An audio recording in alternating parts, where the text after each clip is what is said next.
Hey everybody, welcome back to Sunday Afternoon Smokes, your casual conversation podcast from the upstate of South Carolina. My name is Chris. I'm your host. I'm a realtor. I'm also the owner and operator of the Cigar Box, a mobile cigar bar that serves the upstate and beyond. If you've been enjoying SAS, I'd appreciate it if you drop me a review. Today I have the opportunity to sit down with Lauren Villano. Is it Villano? Is that how you say it? Yes, that's correct. Yeah. Lauren, welcome to the show. Thank you for having me. It's great to be here. I know we had to reschedule like months ago for various reasons, but I'm glad to get you on. And I mentioned several episodes ago that another lady that I interviewed went back and listened to a bunch of my podcasts, and she just looked at me and said, "You need more women in the podcast." So I am fulfilling that obligation today. Yeah. Glad to be here to help you with that. Yeah, thank you. Thanks for coming. And so I like to let my guests introduce themselves. So take a minute, say hey, say as much or as little about yourself as you like, and then we'll jump into it. Okay. My name is Lauren Villano. I am the founder and brand designer of Branded by Yaya. Just a small little backstory of Yaya. That comes from my nieces and nephews. That's what they call me. So that's where that name comes from. You already answered a question that I had. Oh, sorry. No, that's totally fine. I figured as much. Yeah. But you never know. We can go into like more of a cutesy story later. Sure. But I'm a brand designer for small businesses, businesses that are more interested in bringing in that homey aspect, the human aspect of their business into their brand. But yeah, so kind of bringing out the human aspect of small businesses in local communities. Nice.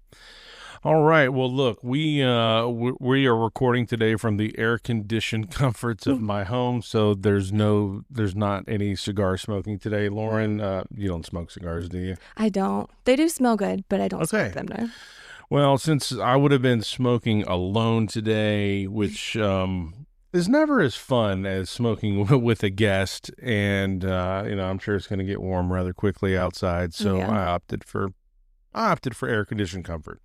And so here I am, Sans Cigar on episode 38. Speaking of Sans, all right, brand designer question here. Where I'm getting ahead of myself. I don't know what came to mind. It's just Comic Sans. Like it, hate it.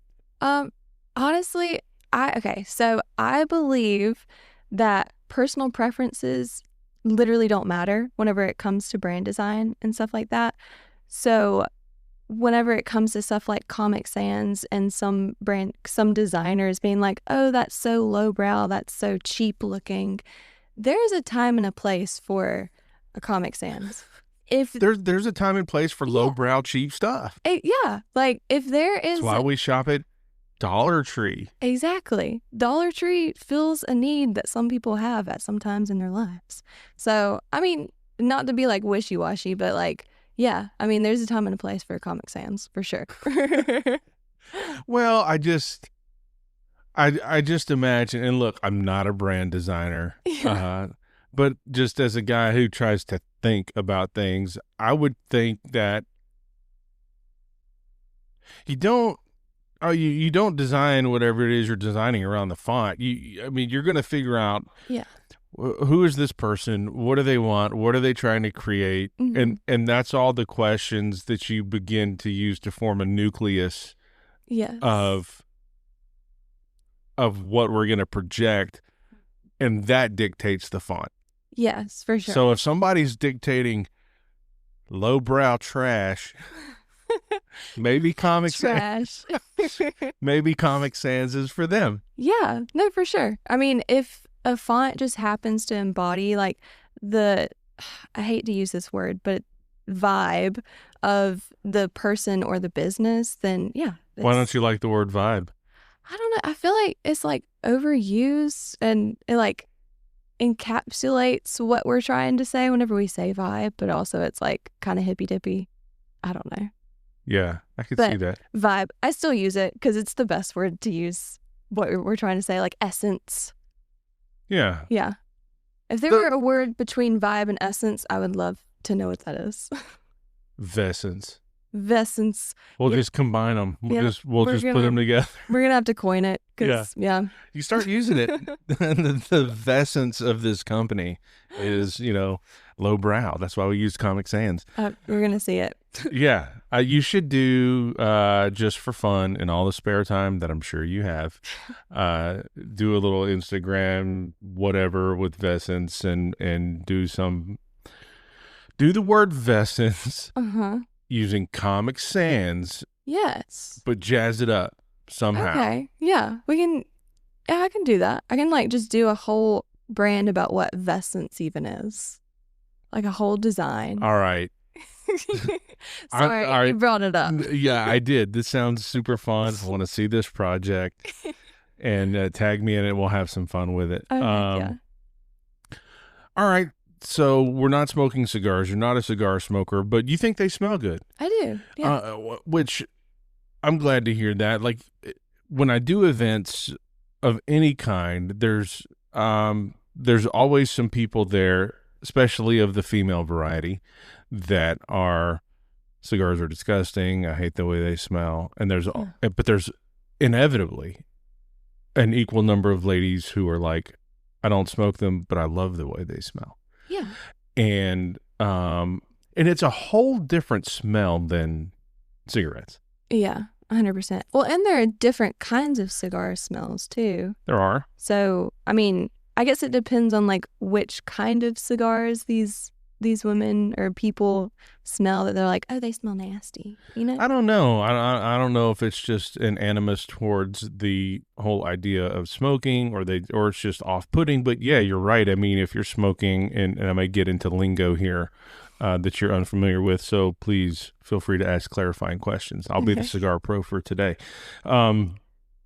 If you're smoking something very light, it's like the difference between smelling a breakfast blend coffee or a dark roast, or even something just a medium roast. And I know you're a coffee drinker. Where do you like your coffee? I honestly on the roast. On the roast. Yeah. A dark coffee. You're a dark coffee. Yeah. Okay. Well then, where do you like your coffee? Like residential coffee, just at home is my favorite. Yeah. Yeah. Sure. Where do you get your coffee? Walmart. I just get Folgers coffee. Yeah, just like plain Jane. That's Comic Sans coffee, man. Yeah. My coffee is Comic Sans. That's hilarious. Do you ever get some of the local stuff that's like so there's a couple of local to the upstate, because there's not many coffee roasters. By the way, local roasted coffee is not cheap. Yeah, and I buy it, but I'm drinking right now. Not that I care, and they're never going to hear this podcast. Maybe I'll tag them. Tag at 8 minutes and like 20 seconds. Black Rifle. This I don't normally drink Black Rifle. I normally drink stuff from Blackwater Roasters in Seneca. Okay. They're a local coffee shop. I do a lot of work with them. There's another roaster in Clemson called Silva. Ooh, okay. Do you know them? I've been there before, but I haven't I've never been there. I want to go there. And they are, if I'm not mistaken, I really want to try it because they roast their coffee over oak wood. I don't know how that works. Yeah, there's some twist to it. That might be it, but So there's another. So that company / brand that opened up in Greenville a couple of years ago, Summer Moon Coffee. Yeah, you know of them? One in Clemson as well. Oh, is there? Mm-hmm. Yeah. That's relatively new, I think. Yeah. So they're a Texas-based company. Go Texas! I'm a Texan. I mean, I love South Carolina. Don't get me wrong, but you can take a man out of Texas, but you can't take Texas out of the man. I didn't know you're from Texas. Born and raised in Texas. Yep. But they're also roast their coffee using oak. And I'd be interested to get Silva on the podcast and just explore that process with them. Like, how does that work? Because I'm sure you've seen roasting machines. I mean, you pour the coffee in and it heats up, and how it all works, I don't know. So I don't know how you introduce oak to that process. Well, I wonder if it's kind of like, have you ever smoked meat? all the time. So I wonder if it's kind of like that. Like you put different flavored pellets into it, so it's like the essence of Well, again, drink. but It's I all don't. like, Yeah, but I don't know oh, how a coffee roasting machine works. So I maybe, have no idea. yeah.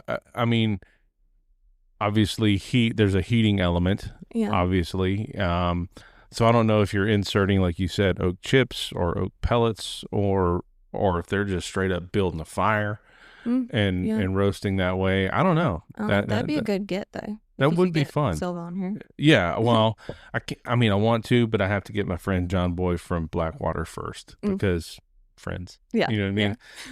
But Loyalties. but anyway, so back to coffee. Yes. Um, so you're just a straight up Folgers.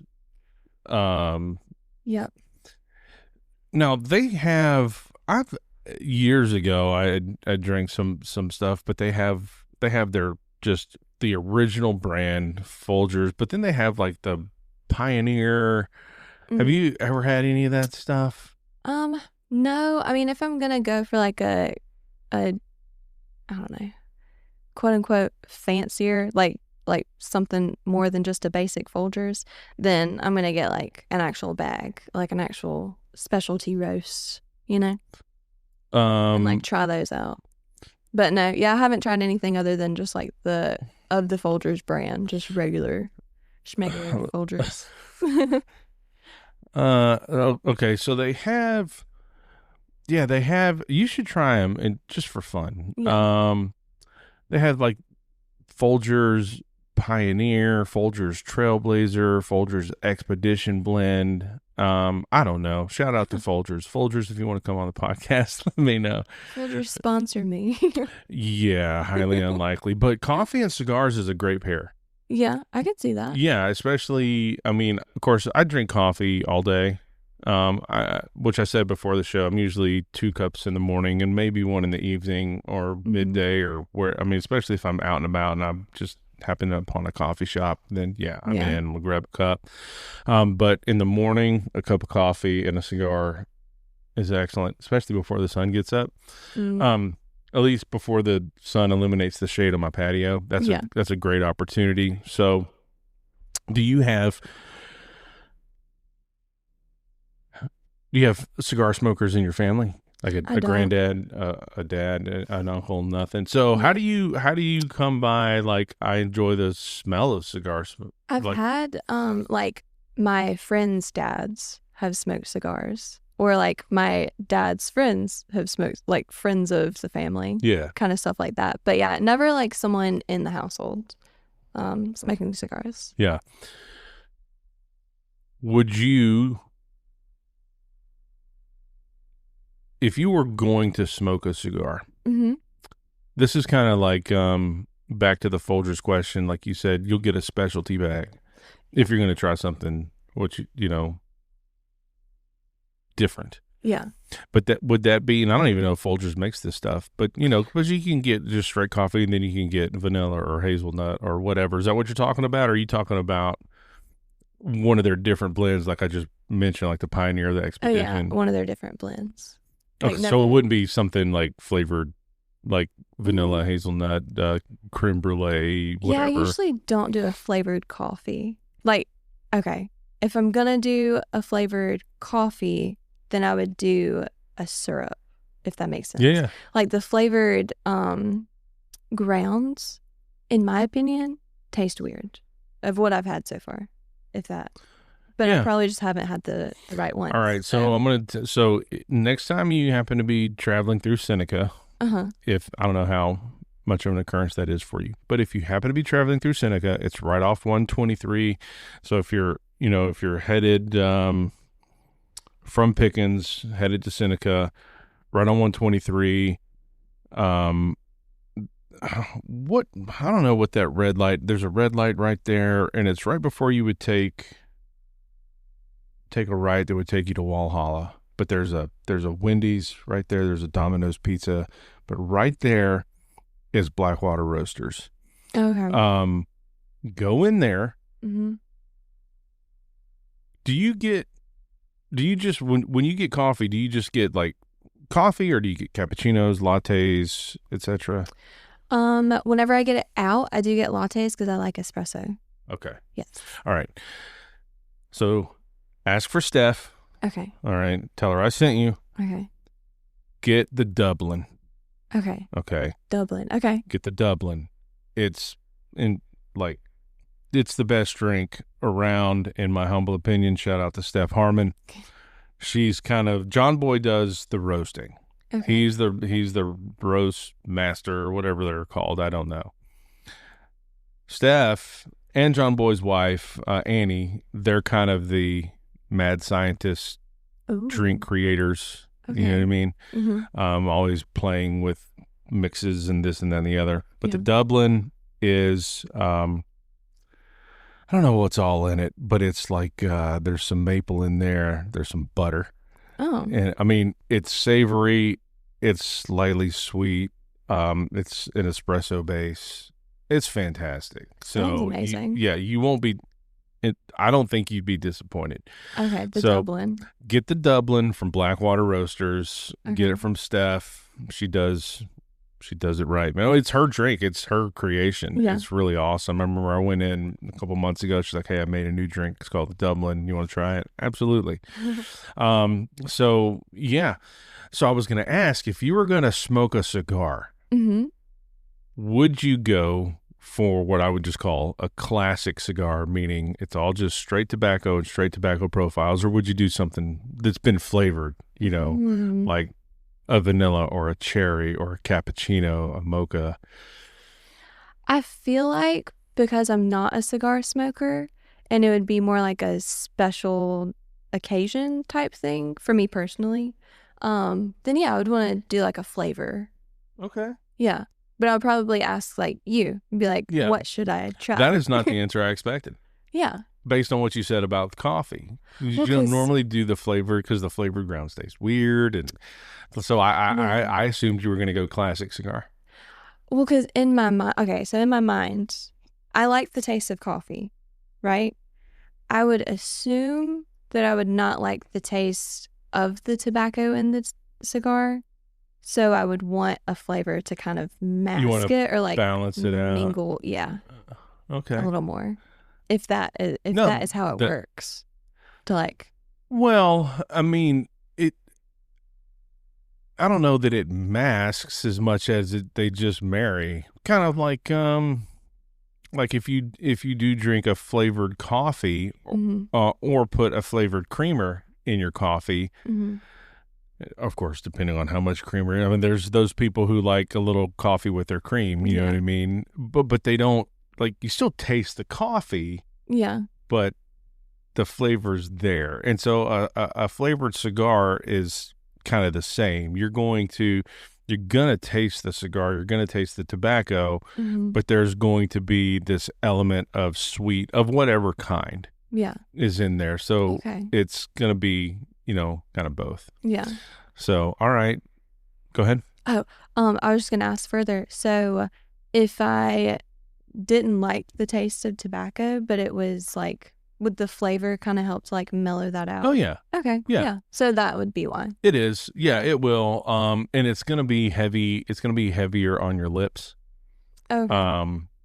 And a little bit in the smoke, but you're gonna get some of that sweet on your lips and a little bit in the smoke, and then the smoke is gonna be a lot of the tobacco. So I don't know.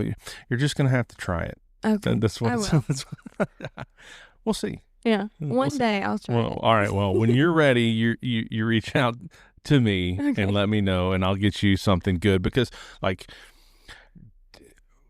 if this day ever comes, okay, if it ever shows up in Yaya's future, don't go don't go get a Swisher Sweet. Don't get like a Black and Mild. Don't like reach out to me. We'll get you something high quality that's very good, that's done right. And I don't know. I was being serious. Like, Yeah. if I were to smoke a cigar, I would ask you specifically, what should I get, and give it to me. honestly, Get it yeah, I for would me. I would probably, since I know you're a fan of coffee, then I would probably get you one of the Carolina Cigar Company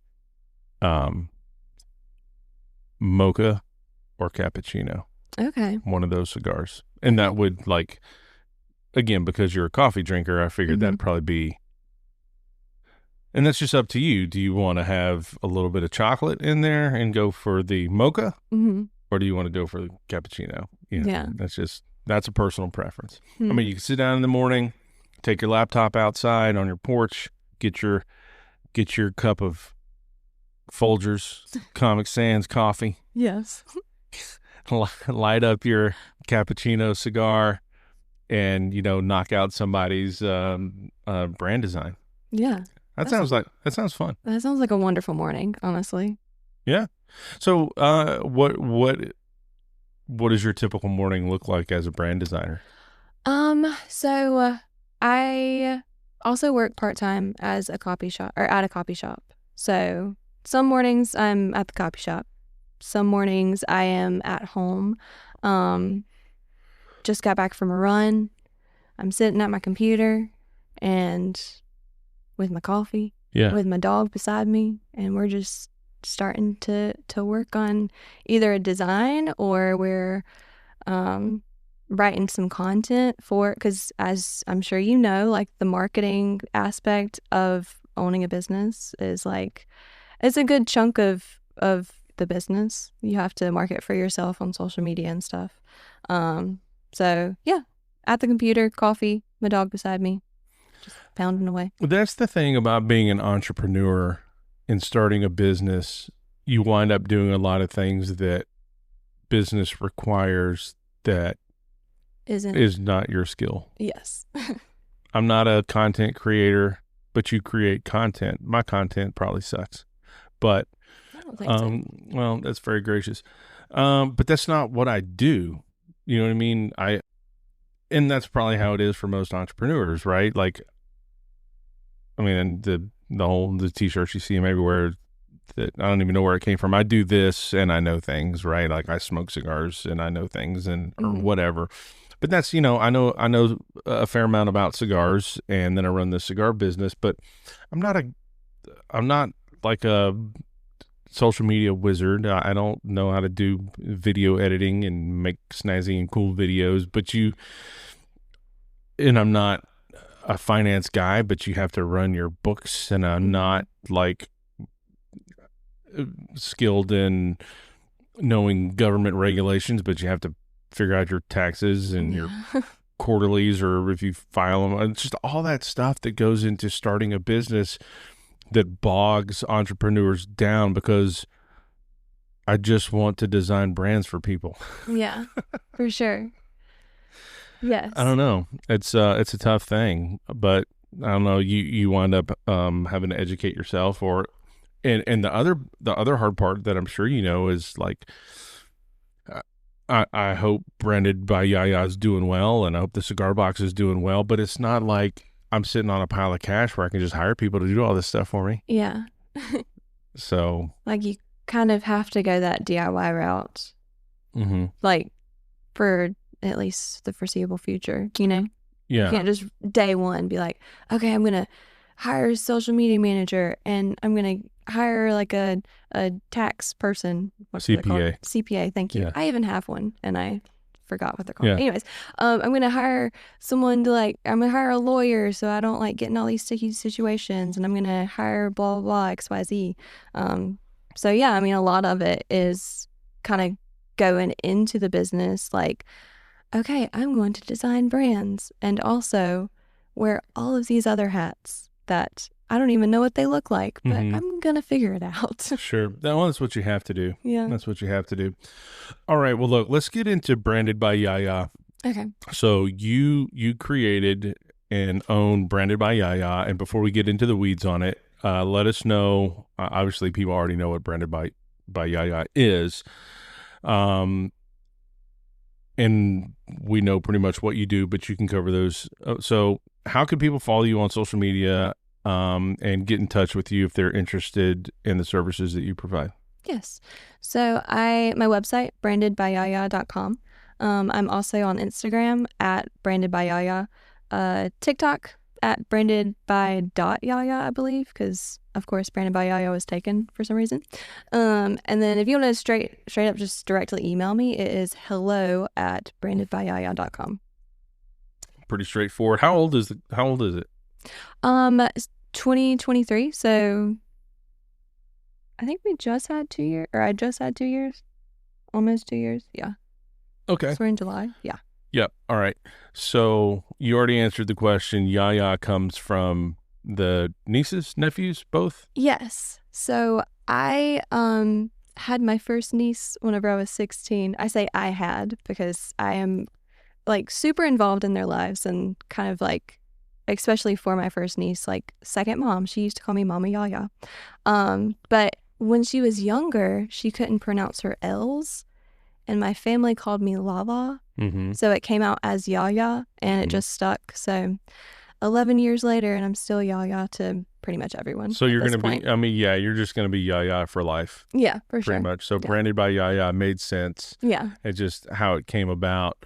And so in talking about branding, you're a brand designer. So maybe give us some clarity, give us some insight. And I've interviewed a couple of branding people on the podcast before, but when a person wants to create a company, wants to start a business, Mhm. obviously one of the first things they do is we need to make a logo. Mhm. Makes sense. There's logos everywhere, every company. I don't drink Starbucks coffee, but I'm drinking from a Starbucks mug. There it is. There's the mermaid. Yeah. Nike's the swoosh. Pick whatever it is. But branding's more than just a logo, Yes. right? So lay it out for us, like in Yaya's mind, what is branding? So branding, how I explain it, because you ask a different designer, you're going to get a different answer. But how I explain it is that a brand is the human aspect of the business.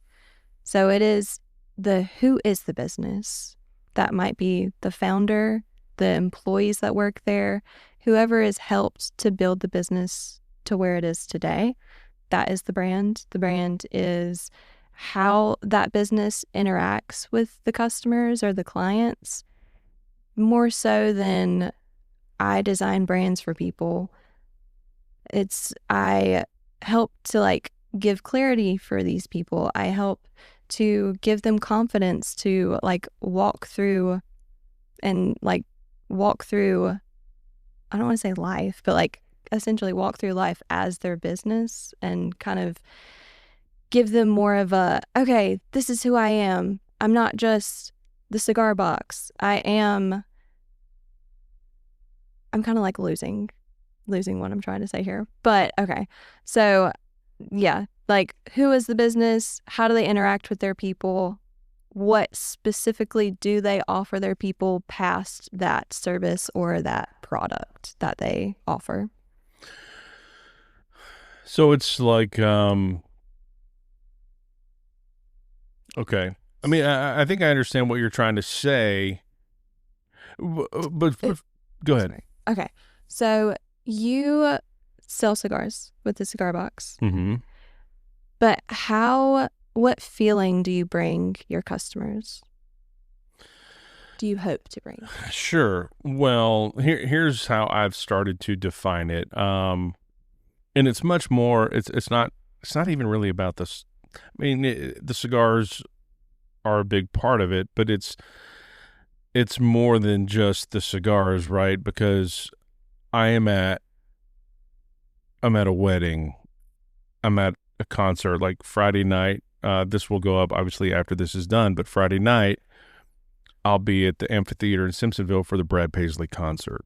Mm. Okay. Mm-hmm. So I'm at a concert. I'm at a wedding. I'm at a golf tournament. I'm at a company's 15th anniversary party, throwing a celebration for all their employees or what have you. Mm-hmm.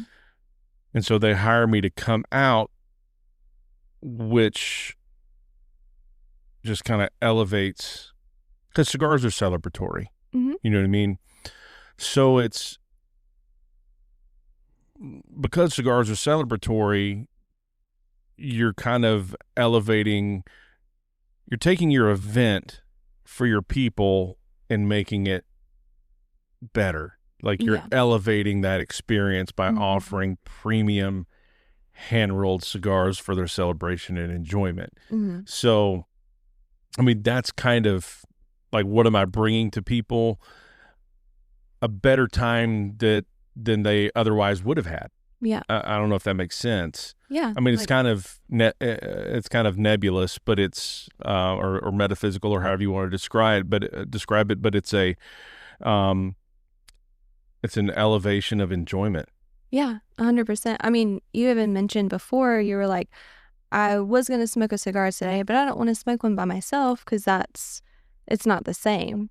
So it's not necessarily the smoking of the cigar, which I'm sure that you do enjoy smoking cigars, right? But it's also that like community aspect, that the relationship that you have with the people that you're smoking with, that Mm-hmm. experience. Mm-hmm. So yeah, that is what branding is. Like, what is that experience that you're bringing them?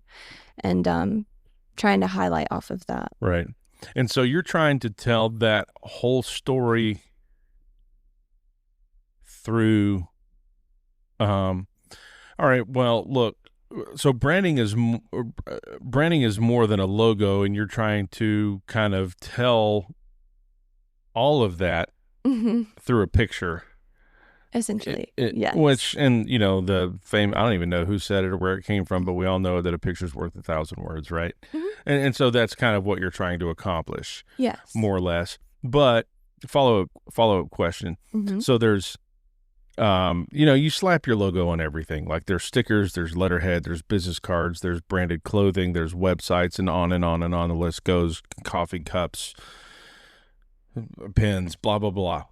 Um, and so branding is more than creating a logo, but it's also more than just slapping your logo all over various products. I don't know. I feel like there's more to branding than that, and I don't know if it's hard to put it into words. No, excuse me. It is hard to put it into words, Yes. but I guess it's Yeah. Yeah. It is more than just like slapping your logo on everything. It is like, again, like how you interact with people. That is okay. Your brand is how people perceive your business. So the interactions that they have with you, the experience that they have with you, the feelings that they get from those interactions, that is the brand. I'm just giving you yeah, now like a vocab lesson.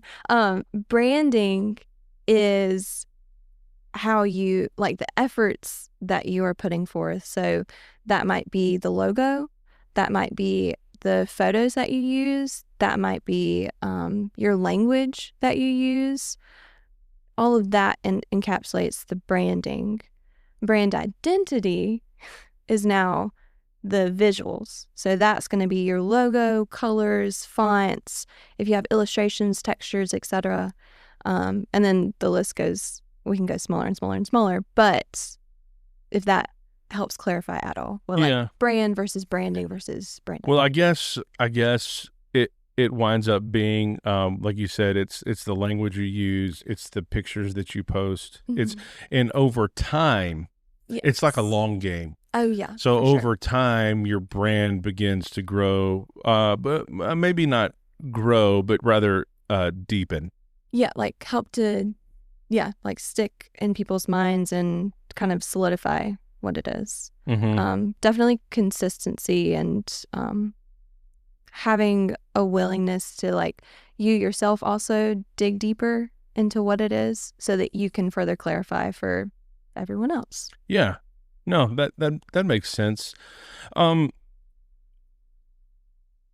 and I think we talked about this pre-show. I don't remember. I should remember because we're only 35 minutes in.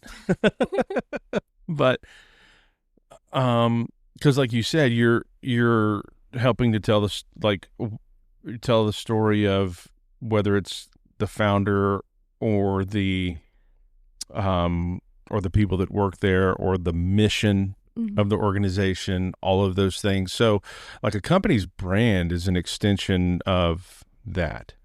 or those people or that individual. Yes. Like, I don't know, there's certain brands are they're hard. For instance, I mentioned Nike earlier, and I was watching a clip on social media of Steve Jobs last week, and he was talking about this kind of thing. But if you did not know Nike at all, and you looked at their logo, that doesn't tell you anything. Yeah.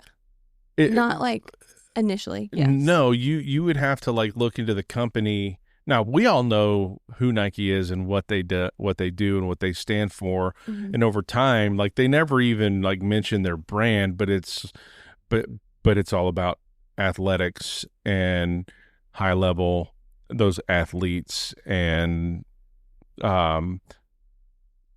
doing things you didn't think you could do, and conquering and being the best. I mean, that's like Nike's brand. Yeah.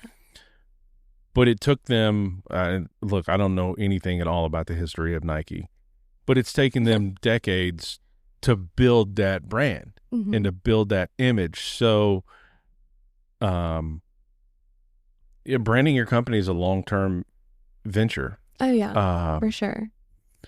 Because it's also you like recommitting to what the brand, quote unquote, brand is, so that people trust you, you know?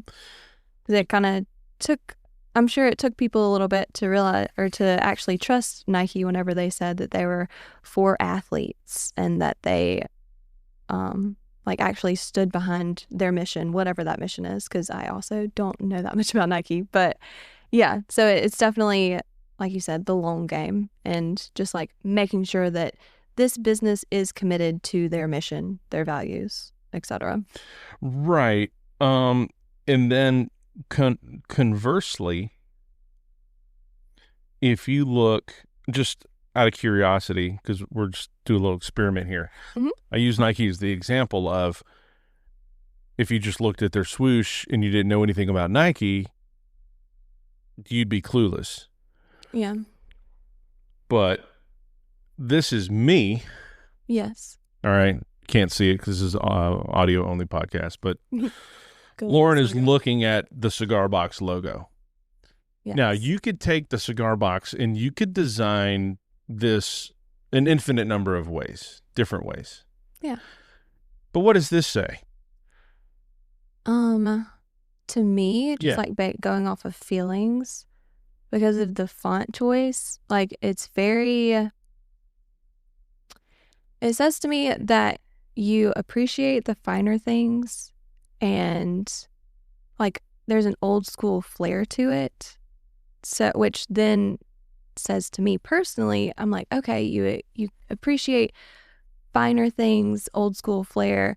Does this mean that you want to like kind of get back to like not the old days, but like get back to away from social media? Like, you're not digital. You want to get away from that aspect and kind of get a little bit more personal and like be able to sit and have those conversations like we were talking about with whenever you're smoking a cigar. It's more of an experience, and on and on. So there are like feelings that you can get from a logo like that. Yeah, that's why logo development, I guess, is so important. Like, what are you trying to say with this image about your business? Because I mean, you're exactly right. Whenever I was talking to the designer who made that for me, it was, what I wanted to convey, and you were right on target. Like, high class, old school. Like, if I ever opened a brick and mortar cigar lounge, I know exactly what it would look like. Okay, I might be wrong, but I feel like I can tell exactly what it would look like just from your logo. Like, what would 100%. It look like? Okay, what I'm seeing from your logo is like, it's darker, obviously. They're like, what are they called? Those like actual bulb looking lights, like kind of dark, dim, yellowy. I know dark what you're talking about. It's like wood. the Edison filament Yeah, lights. Yeah. yeah. Like dark wood, dark leather maybe. Um, but yeah, just like overall warm, but still have that high class feeling to it. Yeah, this is kind of like, I want us to go back to Like like a the 50s. speakeasy. Like Yeah, I want yeah, to go like to the 50s. yeah. You know what I mean? And I want, um, I mean, it's a good. I wouldn't use this color. It's a good color selection on the walls here. But I would do. I haven't made up my mind if I would do like a dark navy and gold trim, or if I would do like a really dark like forest green. Yeah. In the lounge, but it would have your leather furniture is optimal for cigar lounges because it doesn't hold the smoke like fabric Mm-hmm. would. So you do that. There's probably hardwood floors, but dark navy or dark forest green, gold or silver trim, probably wallpaper in there with Ooh, like damask. with what? Damask. Oh, what's that? It's a pattern. You'll know it if you hang on. Let me pull it up for you. I know you know it. You just Don't know the name of it. don't know the name.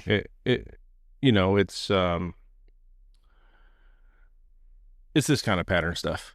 Oh, literally what I was about to say. I was gonna say like floral, Yeah, but like vintagey looking. right. Yeah. Exactly. Yeah. And if money was no object, Yeah. then that maybe a pool table Yeah. in there. Guys are coming in with their bowler hats and fedoras and three-piece suits. Yeah. You know what I mean? Vinyl records in the shop. Maybe some mounted stag heads on the wall. Just classic vintage. Yeah. Like you said, it's dim but not dark. Yeah. Big band is playing. Big band music, and so yeah, it's just that kind of high class retro. Guys are wearing pocket watches. Yeah. You know what I mean? That's what my logo conveys. Yeah, like high class, but it's still again, it's a very like warm environment. Right. That comes to mind. Yeah. Yeah, and so that's like whenever I designed my cigar trailer, I wanted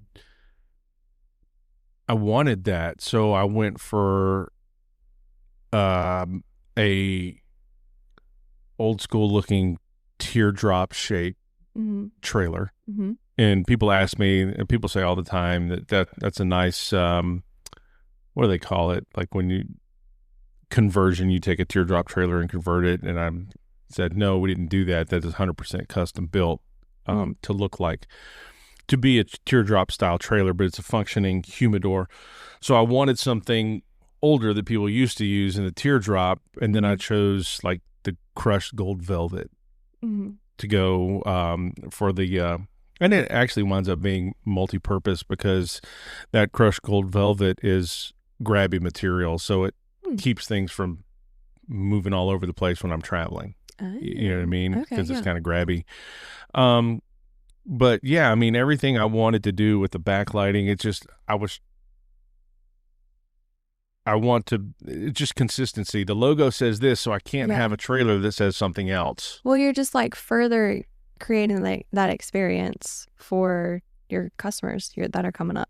So yeah, again, you're like, you're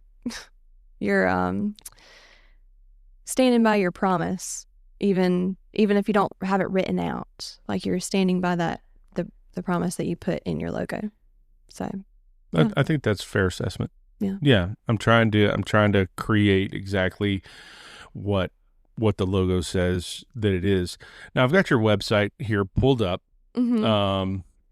which is new. Yes. Ish. I am actually in the process of rebranding myself. I know. So. I have that in the notes to talk about. We'll get there in a little bit. And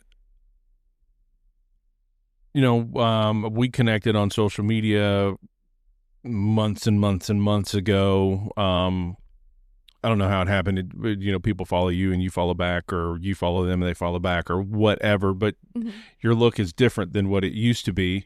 But it's not wholly different. Yeah. It's still warm. Right. So I really like your website, by the way, because Thank you. it's unique. For instance, and it's the devil's in the details. Yeah. Right. For instance, like it's not contact us. Mm-hmm. It's knock on Yaya's door. Yeah. And that's just a small thing, but it makes a big difference because that to me is contact us, which just makes me want to go update my website to say something similar, but it's cigar related. But knock on Yaya's door is, it's very approachable.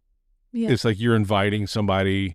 It's not just the cold, contact me. Here's my phone number. Here's an email. Of course, all that is here, but it's knock on Yaya's door. It's like you're welcome to walk up to my house and on my porch and just knock on the door and say, hey, and then you've got the little comical or just come up on the porch. Norm only bites on Mondays. Yeah. So like, I don't know. And maybe, I don't know. The world's a melting pot of people and attitudes and personalities. And your old website and this one, like you said, it's still warm, but that knock on Yaya's door, like that's an extension of who you are as a person, I imagine. Yeah. So branding myself versus branding a brick and mortar business or a product business, et cetera, is a little bit different because what I am inviting everyone to come into is like my brain, essentially. Because it's like, okay, you give me your thoughts and ideals and et cetera on your business, and I'm going to then let you into my brain and show you how creatively I would marry all of the details that you just told me. So yeah, I very much so want them to feel welcomed and let them know that they are stepping over the threshold, like into my quote unquote home. So yeah, that's definitely one of the goals with the branding. Yeah. Do you literally do interviews on your porch? I wish that I could, but it's so windy at our house. But I do work out of my house and everyone is remote. So we like do video calls and stuff. But yeah. Well, I remember whenever I first reached out to you about coming on the podcast, I filled out the form that was like Yaya's porch or whatever it was. Yeah. And like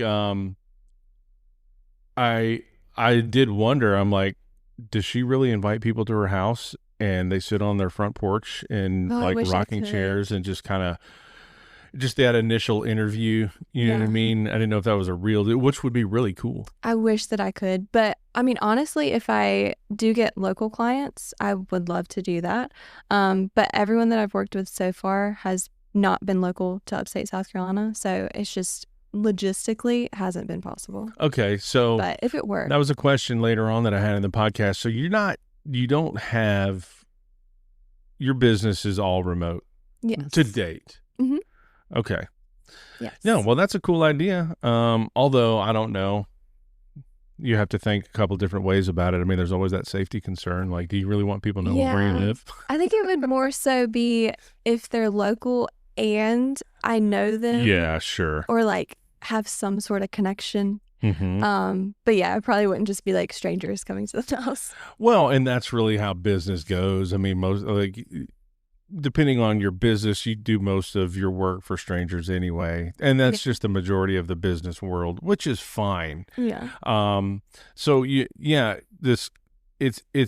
unique. And give us some insight into the process.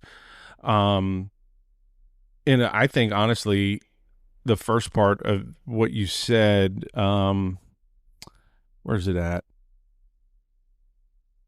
So bringing your small town story to life, together we start on the porch. There it is. After a friendly chat to see if we're a good match. And I think, honestly, that right there is very shrewd of you. Mm-hmm. hiring someone to brand your business is wholly different from hiring a plumber. Yes. I mean, uh, pick any guy that's a plumber and he can come fix your toilet. Mm-hmm. But not anybody can brand your business. And like, because I'm also a realtor, I understand. Study after study after study after study shows people do not choose real estate agents based on their experience. They based them off of relationships. They base them off of connections, right? Like, now a good realtor should know how to do real estate. Yeah. You know what I mean? Hope. You know what I'm saying? Yeah. But there has to be a connection on some relational, emotional level, because you need to be able to trust me that I'm going to handle this process for you, which involves hundreds of thousands of dollars. Yeah. Like big ticket and also very personal item that people have, their home. Yeah, it's huge. My wife, before she had her episode, she was a midwife, and it's the same thing. Like her, I learned that somebody hiring a midwife to help them deliver their baby in their home, that's a huge emotional connection. When you're interviewing with a midwife, there has to be some kind of connection between you and them. Otherwise, it's just not going to work. Yeah. And so I kind of feel like being a brand designer is kind of in that same category. Like, yeah. So what does that initial chat look like to see if you're a good match? So again, like through video chat, we go over what exactly this person wants to get out of a brand design. You should at least sit on your porch for the video chat. I know I should. I didn't get one of those, the mics with like the fuzzy things. So yeah, the little wind guard. Yeah. Yeah. I should do that though. But we try to get to the bottom of like what their objective is with the project. Because that's another thing. A brand design isn't just to look pretty, as I feel like we've covered in our chat here. There is like a deeper motivating factor that needs to be there. So yeah, we get to the bottom of that. We kind of talk about like their business and maybe how they want it to look a little bit. And then I go through my process and what kind of brands I design and how my brain works a little bit more. And I mean, again, it goes both ways. Either I don't feel like someone is ready for a brand design and I will tell them that and maybe suggest like a smaller step before we do a huge brand design. Or they don't feel like I'm right for the project and maybe can't deliver creatively what they want. Yeah. So, there's both sides to it. Sure. What would be like, what sets your alarm bells ringing to say this person's not ready for a whole brand design? So, I've had one person that I did not turn down, but probably should have. And it's because they came to the call and they were just focused on the visuals and they kept repeating over and over and over, well, I want to look luxury. I want to look luxury. I want to look luxury. But then I asked questions such as, who is your business? Who are you for? Who do you want to work with? Even down to what does your business do? And they couldn't necessarily answer any of those questions. What did they do? I still to this day can't tell you. I don't know. I have no idea. That's hard to make a brand if you don't know what somebody does. Yeah. But it was like my second project and I was like, okay, well, I just have to take it, right? Because I'm a struggling designer. Like I'm just starting out. I have to take it. And throughout the entire project, I was still trying to pull these things out of this person. And they weren't able to give me the information because they didn't know, which is fine. That's perfectly fine. But they also weren't willing to kind of like sit there and talk through it and come to some sort of idea. So yeah, it did not end well. Let me just say that was going to be a follow-up question. Yeah. It didn't go well. It was not a great project. Like, we ended up not even finishing the project. So Okay. So yeah. what, I guess you've probably answered it in that, like, what people need to have in order to do a brand design. Yes, they need to know what is the purpose of their business beyond what they sell. Who their business is for, like who is their intended audience, and how they're different from their competitors. Like, what do they bring to the table that's like, what do you bring to the table that other people who sell cigars don't bring to the table? That's hard. It is a hard question. That is hard. Which, that's one that I'm like, you don't have to 100% know, but you have, okay, the number one qualifier, you have to be willing to sit down and have these conversations, even if the answer is, I don't know. Mm-hmm. Because if I don't know scares you and you just like don't even want to have the conversation at all, then I cannot help you. I'm not the designer for you if you aren't willing to have the conversation. Yeah. Well, maybe this will help somebody, because I've thought about this a lot, and well, maybe not a lot. I think once you figure out the answer, you stop thinking about it. Yeah. Because there's a couple of guys in the upstate doing what I do, cigar wise anyway. Mm-hmm. And there's literally a million people in the upstate doing what I do real estate wise. But yeah, cigar related, I remember when I was first launching this business, I'm online and I'm kind of researching who else locally is doing the same thing. Yeah. Right. Like, one of the questions I hate, I loathe the question, what separates you from your competition? Why should I hire you instead of this guy?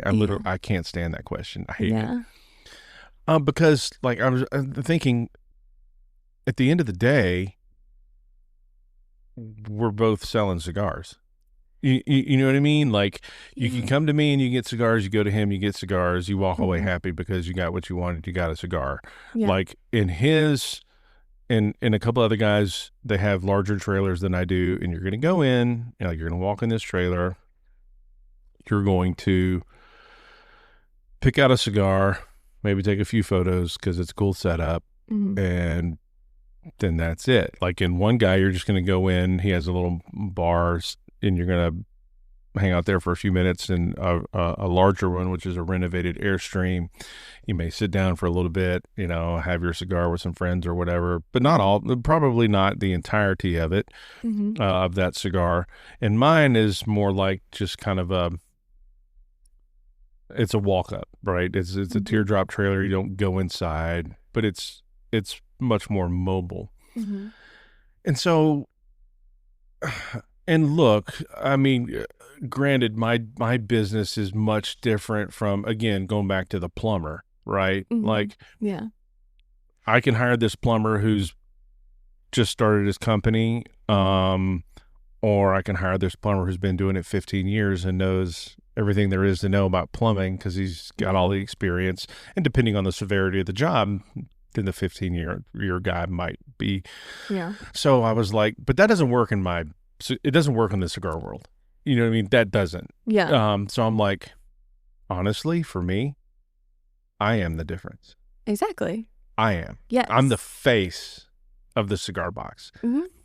And so it's not even really like who knows more about cigars, because we probably all know enough to explain the process, explain what's going on with this cigar, what you should smoke based on what drinks in your hand or what you're going to eat before you smoke it, or if you want a certain kind of tobacco grown in a certain place, yeah, fine, I can get you what you want.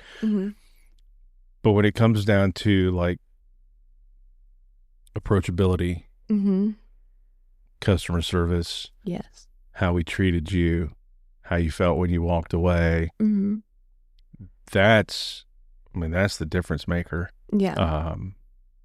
Which for a lot of businesses, that is the what do you offer that's different. because we were talking about like the coffee roasters, right?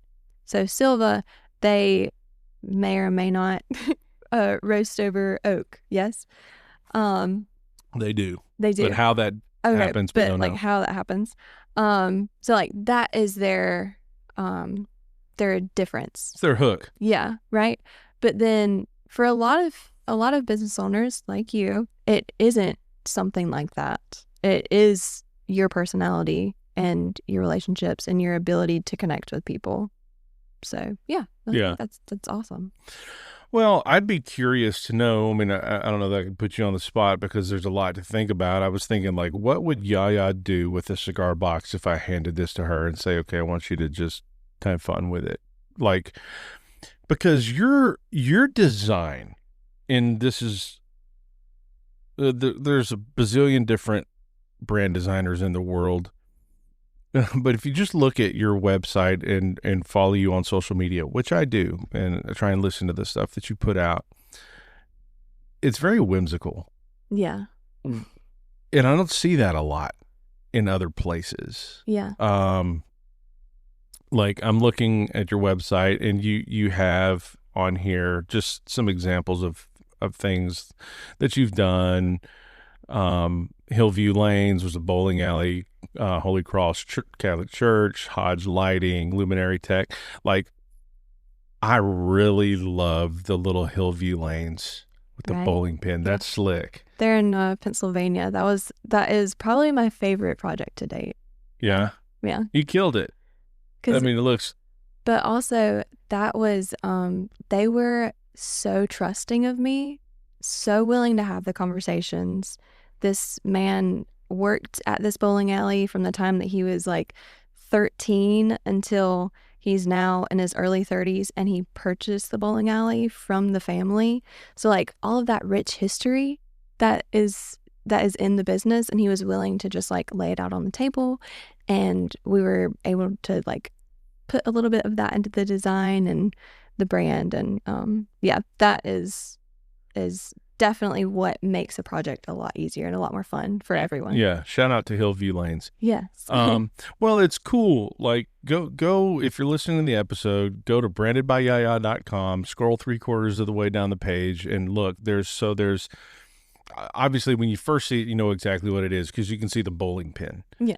But the bowling pin, I don't know what the technical term is for it. It's like you're not putting a bowling pin in it as much as you are putting stuff around the space to create a bowling pin. Negative space. Okay. The bowling pin is the negative space. Yes. Right. Yep. Okay. Mm-hmm. And it's angled, and the H looks, it's not just this blocky H. It's a classy, I don't know. That one just, it's really good. It like grabs you. And then the other one that was functional, CE Hodge Lighting. Yes. I mean, they said, looks like a circuit diagram, which is so fun and perfect for both my design work and electrician work. So you took the name of their company, but you made it, like he said, I mean, it looks like a circuit diagram, which if you know electricity, and I know a little bit, I mean, that's, yeah. Yeah. There's a lot, because I don't know that much about it. There's a lot of research that I have to do on my part to like understand these different industries as well, and like try as much as I can to put little stuff like that into their branding. So it's also not obvious, because I'm gonna go back to you again, just because your logo's right in front of me. Yeah. The cigar. I forgot. Cigar box. Shirt, yeah. It doesn't have to have a cigar in it, right? It does not, because mine doesn't. Exactly. I mean, but it says it. Yeah. Like, I appreciate whenever stuff isn't like super in your face about it, but even like the font that you use and like or your designer put in there and the curly cues and stuff, it reminds me of smoke. So like there's these little aspects that you can put in that are so fun and can like point directly to what the business does, but it's not obvious. Mm-hmm. Yeah. And, that's something that, like, I don't know, but when you're not in a profession, I mean, most people are only in one or maybe a couple, right? And so you don't you just don't know the world of other people doing the work that they do. Like, it never dawned on me. I mean, I figured, yeah, you're asking questions of your clients to try and figure out what direction are they going for, what's their company about, what's their mission, like, how are they treating their clients. But then behind the scenes, like you said, you're jumping into like electricity or whatever it is to try and incorporate certain themes or obviously hard objects that would be simpatico with their business. Yeah. And that's really cool. Yeah. And a lot of all of these people, they're not local to me, but their town is very important to them. So doing research on their town as well and trying to bring in the history of the town into their business is, I wouldn't say like a number one priority, but it is definitely like it just goes into the research again. And if I can put it in there, then I will. Sure. It's very important. Sweet. All right. Well, look, Yaya's clients might not be local, but if you are local to the upstate of South Carolina and you want to make a real estate move here as a local realtor with Sedan Joiner and a member of Nexus Group, I strive to get you the best deal in the least amount of time with the least amount of disturbance to your life. Let's find your place in Greenville today. Call me direct at 864-207-2316 or visit my website, chrisstrother.cdanjoiner.com. And at this point in the podcast, I think what we're going to do is take a short break, and I'm going to refill my coffee cup, and we will continue on in just a minute. All right, friends, we are back with Lauren Yaya Villano of Branded by Yaya. Coffee has been refilled, so we have already established that pretty much 100% of your business is not local to the upstate. Do you have anybody local asking questions? So I do work in a coffee shop a couple of days a week, and business owners, that is the majority of the clientele that comes in, and they have a lot of questions about branding. So I do get the opportunity to like kind of touch on branding and stuff with them. Just to not take away business from the coffee shop, I don't advertise that I do these services. Oh, I see. But I am able to have the conversations. So at the coffee shop. So are you is it a chain or is it a local It's company? a local. Yeah. Okay. Mm-hmm. So the coffee shop, they do like brand design and all that stuff? Or? They offer design services. Okay. They don't specialize in branding specifically, but they do offer design services. What's the difference? So there are different types of design. So you have brand design, you have layout design, you have like, you could do specifically social media design, et cetera, et cetera. What's layout design? Layout would be like for a poster, like if you have multiple elements that you're laying out, essentially. Oh, I see.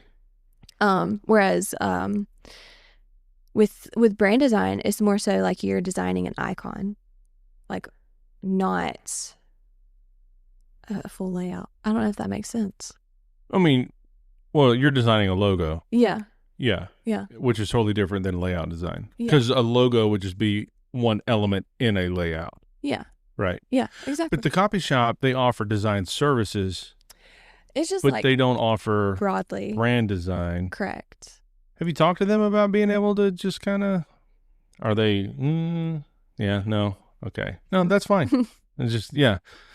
We won't mention their name. Yeah. But it has been good to be able to talk to local people like in person about it. So sure, I do appreciate that. Well, maybe they'll just somehow figure it out through back channels that you have these skills. Yeah. So how much of your business is helping new companies launch their brand versus companies coming to you who want to give their brand a facelift? So me personally, unless someone has already launched a business before and like been successful in that respect, I don't work with new businesses, new brands, because they don't know the answers to those really important questions. I've kind of noticed that it takes like, I don't know, about 2 years, if not a little bit longer, to really realize like what your business brings to people past those products and services, and like who your business is, etc. So long answer, long. I mainly work with businesses that have been in business for at least 5 years. Yeah, and they're just looking to kind of like revamp, yeah. or they kind of want to like show a new chapter of the business, like with Hillview Lanes, the purchasing, like someone purchased the business, and again they wanted to respect the tradition that, or like the history of the business, but also wanted to show that it had changed hands. He's gonna put his personal flair Yeah. on the business. Yeah, exactly. Yeah, no, that's really cool. Yeah. So how are people finding you? Instagram mainly, some referrals, but yeah, mainly Instagram. Yeah. Mm-hmm. I did probably what a lot of entrepreneurs do, because we'll to be honest, I'm not sure anything is cheap anymore, but hiring a brand designer to create your logo and do all this stuff, it's not cheap. And so, but if I don't know how you go about that. Like if you, as a new business owner, you're starting, and if you're just privately funded, and when I say privately funded, I'm not talking about investors. I'm like just a really, you have something you want to do, and so you just go online and you file with your state and you get your LLC and you do all that stuff, and your money is your own and you've got none. Like you're just jumping on Fiverr, right? And getting somebody to crank you out a logo, which is what I did, just because it was affordable. Yeah. And you pay them $150 or whatever it is. Mm-hmm. I think he did a great job with it because I answered a bunch of questions. Yeah. And he gave me something I wanted. Mm-hmm. But yeah, I can see how somebody starting a company doesn't have all the answers to all the questions that you need. Yeah. Figured out yet. Which I would suggest to those people that aren't like, that don't have the answers yet. Like you don't need a logo whenever you're starting a business. I know that is very frustrating for a lot of businesses. That sounds counterintuitive. It sounds counterintuitive. Yeah. I'm sure it does. Yeah. But that's the point. Like branding isn't the logo. Yeah, we talked about that. Yeah. So you're working in those first, let's say, 2 years, if you're trying to figure out those questions, you're working to A, figure out the questions, and B, kind of like be consistent in the way that you show up for your customers and how you quote unquote sell to them. But I always suggest picking a font that, I was going to say, just go straight text. Yeah, just a font that you feel encapsulates the vibe, the essence, the vessence. There it is, the vessence. Here comes Comic Sans.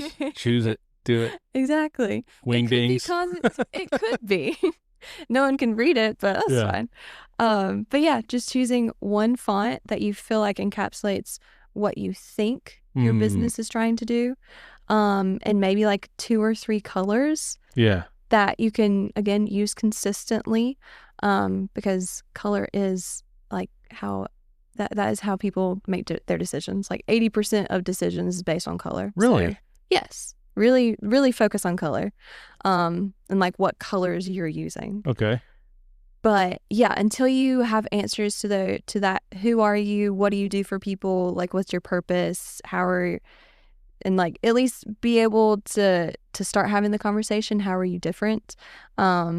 Just type out your name on and like whatever. And then a couple years in, then you can flesh out what your image should look like. Yeah, for sure. That's fine. And I didn't know. I mean, that's a wild statistic that 80% of decisions are based on color. So you want your color to be consistent with your business. Yes. If that's possible, which I figure it is. Like, the immediate thing that came to mind was like, if this is I don't know where it came from, but like if you have a company that cleans out septic tanks. Mm-hmm. Brown is probably a good choice, right? I mean, you could do brown if you want to remind Or is it people just too of droll? the doo-doo. But yeah, I mean, you could even, here we go. Let's say someone has a septic tank business, but they really want to do it differently than everyone else. They want to be innovative. They're female run, et cetera, et cetera. They could choose as their color hot Not something pink. you see every day. Yeah, A female septic tank vacuumer, whatever they're called. it can happen. I'm sure there's one out there. Yeah, but their color would maybe be hot pink instead of the brown. And then, Well, pink and brown go great like, together, honestly. Yeah, it could be a good They neutral, the brown. Yeah. But there's so much you can do with text when it comes to like gradients or shadows or neon, or like it doesn't have to be boring. Yeah, you can dress it up if you want to. But if you do, then be consistent with it until you have that full-blown brand design. And don't change it like every month. Does that make sense? Yeah. Okay. Well, I suppose so, because if you're trying to establish yourself, Yeah. you don't want to confuse. Like if it's, yeah, I can see that. Because if your business card has one thing on it, and your website has the same text but it looks different, Yeah. then people are going to wonder, are these the same, or these just wind up being two businesses with the same name?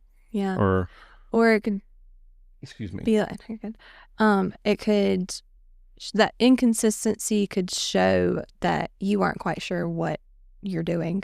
So, like, who wants to buy from you if you have literally no idea what you're doing at all? Not, I'm in a process of learning. It's, I just have no idea. I don't even know. So we're just going to slap this up, and I don't even really care how it looks, but just give me your money. That's the essence that it gives. Yeah. So look, I imagine like brand designing from the designer standpoint. Mm-hmm. It's a personality thing. If I had to guess, because again, I mean, we're talking, like you said, I can come with 15 different designers, and I can pitch them all my same idea. Yeah. And I'm going to get 15 different results. Yeah. Because we all have different brains. Exactly. Yeah. So what's the background personally for you, or what is it? Why are you like gnomish and whimsical? Yeah. And like, where does that? So I would say a lot of that has to do with me becoming an aunt whenever I'm 16, like the gnomish whimsical aspect, because I have always, like, ever since my niece was born, made it a point to make sure that she was having a good time, you know? Mm-hmm. Like, no matter what is going on, like, she's having a good time. She is enjoying life. And that's, like, again, one of my just big missions as an aunt. I mean, I think that's a good mission as an aunt or an uncle. Yeah. Like, be the fun aunt. Yeah. Be the fun uncle. Like, let the parents be the parents. Yeah. You know what I mean? And who knows what is going on in that kid's life at home or in school or with whatever, and it could be hard. But they know when I get to go hang out with Yaya, mm-hmm. Life's going to be good. Yeah. And that's a good haven for kids. Yeah. And like growing up, I didn't have that. I didn't have like an aunt or an aunt type figure where I could like go to their house and like spend the weekend and have fun, but like my friends did, you know?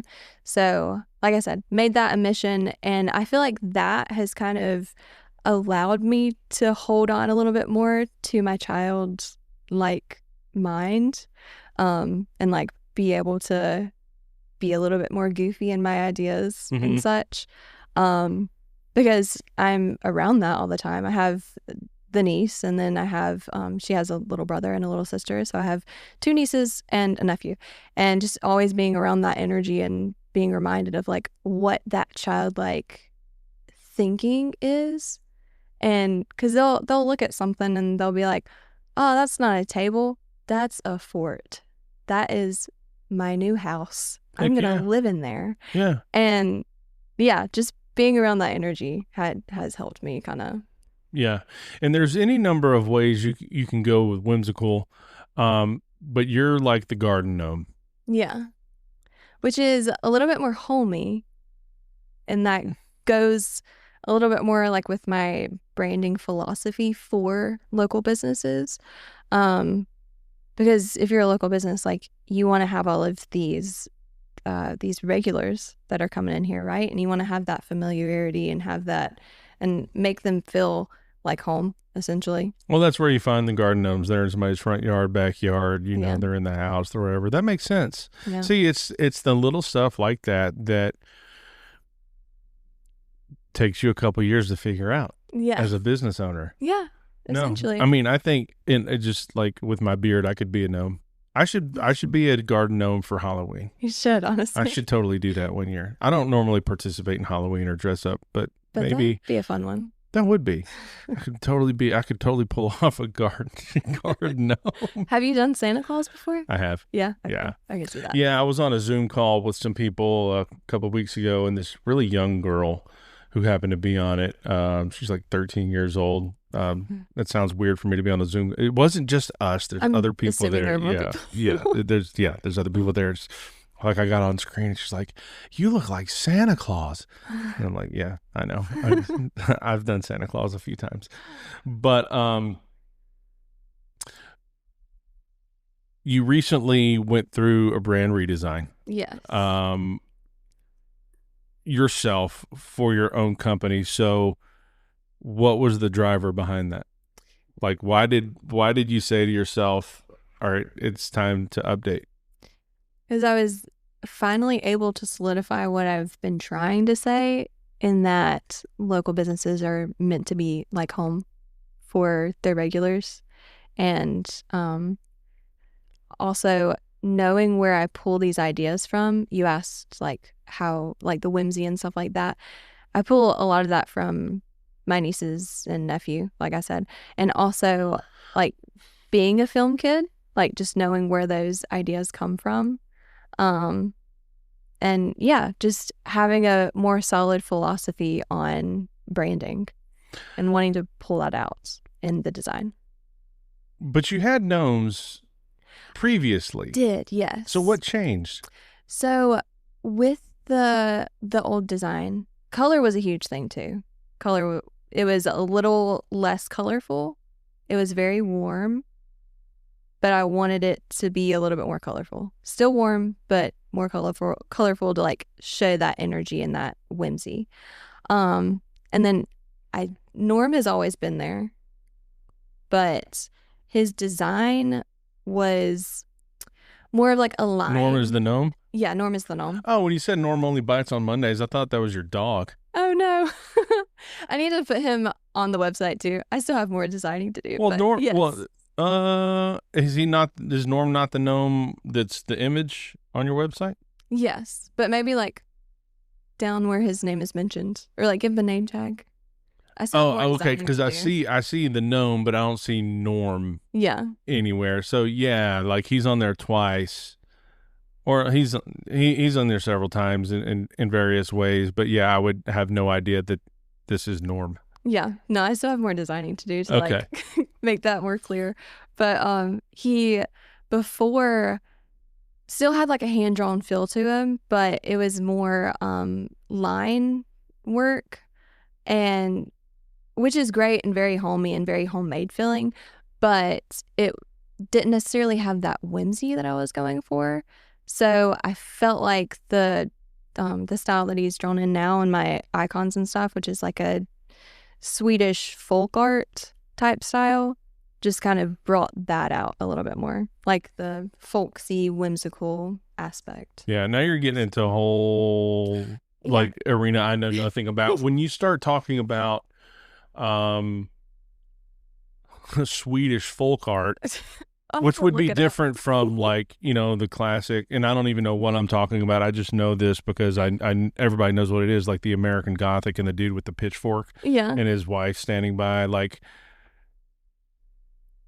uh there's like so many different genres of art out there. So what is Swedish? I mean, I guess gnome, like Swedish folk art. The only thing I know about Swedish is like Swedish meatballs at IKEA and Swedish fish, the little red candy. Yeah. It so it is like the icon's drawn out, but instead of it being a line piece, it's kind of inverted, if that makes sense. I don't know how to describe it with words. Well, That's the I mean, bad I know what a thing. line piece is more or less, but I don't know what the inverted thing means. I was trying to pull up a picture to show you at least, not your I could just listeners. Google Swedish folk art and get an idea Yeah. of it. And that's fine. I mean, we don't have to belabor the point.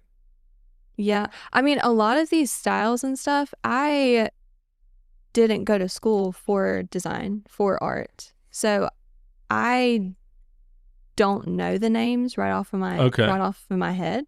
But if I'm like looking for inspiration, I'm like, oh, okay, this is something that I want to do. And then I do learn the name so that I can like reference it. Yeah. For myself more so. Not right. Like I would never reference, oh, okay, client, I'm going to use Swedish folk art in because y'all don't know. I didn't even know before. Right. So. All right. If you want to get an idea of what Yaya, just Google Swedish folk art. Yeah. Now, by the way, that doesn't mean this is exactly what your stuff is going to look like when she gets it to you, but this is kind of like her inspiration for, what's his name? Norm. The gnome. Norm the gnome. And other stuff she does. Okay. Super cool. So what was it like? And I think you talked about this a little bit. But obviously when you're the owner and the client, because now you're rebranding yourself. Yeah. Which is hard. What's it like working on your own redesign versus working for a client? So whenever a client comes to me, they give me all of their thoughts and ideas, right? Mm-hmm. And then I am able to filter through those thoughts and ideas and organize them, make sense of them into a more cohesive look. Yeah.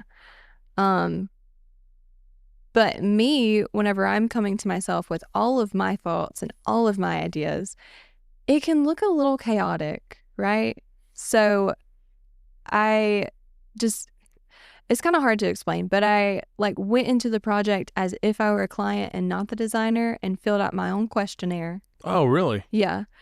And then went through that and I was like, okay, what commonalities am I seeing?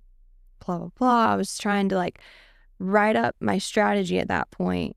And then I showed that to other people. And I was like, does this make sense? Because I can't be the only one that sees it and just like, bam, put it out into the world because everyone would be confused, right? Mm-hmm. So showed other people, got their critiques, did a little tweak, showed them again. It was good. Okay. So it was a lot like whenever I do work with a client, like, but I wasn't looking for my own feedback. I was looking for other people's feedback and like doing revisions based off of that. Yeah. And then after that, then I moved on to the design and went through the whole process again and showed people and got their critiques and tried to do it again. And, okay, hang on, I'm confused. Okay. After doing,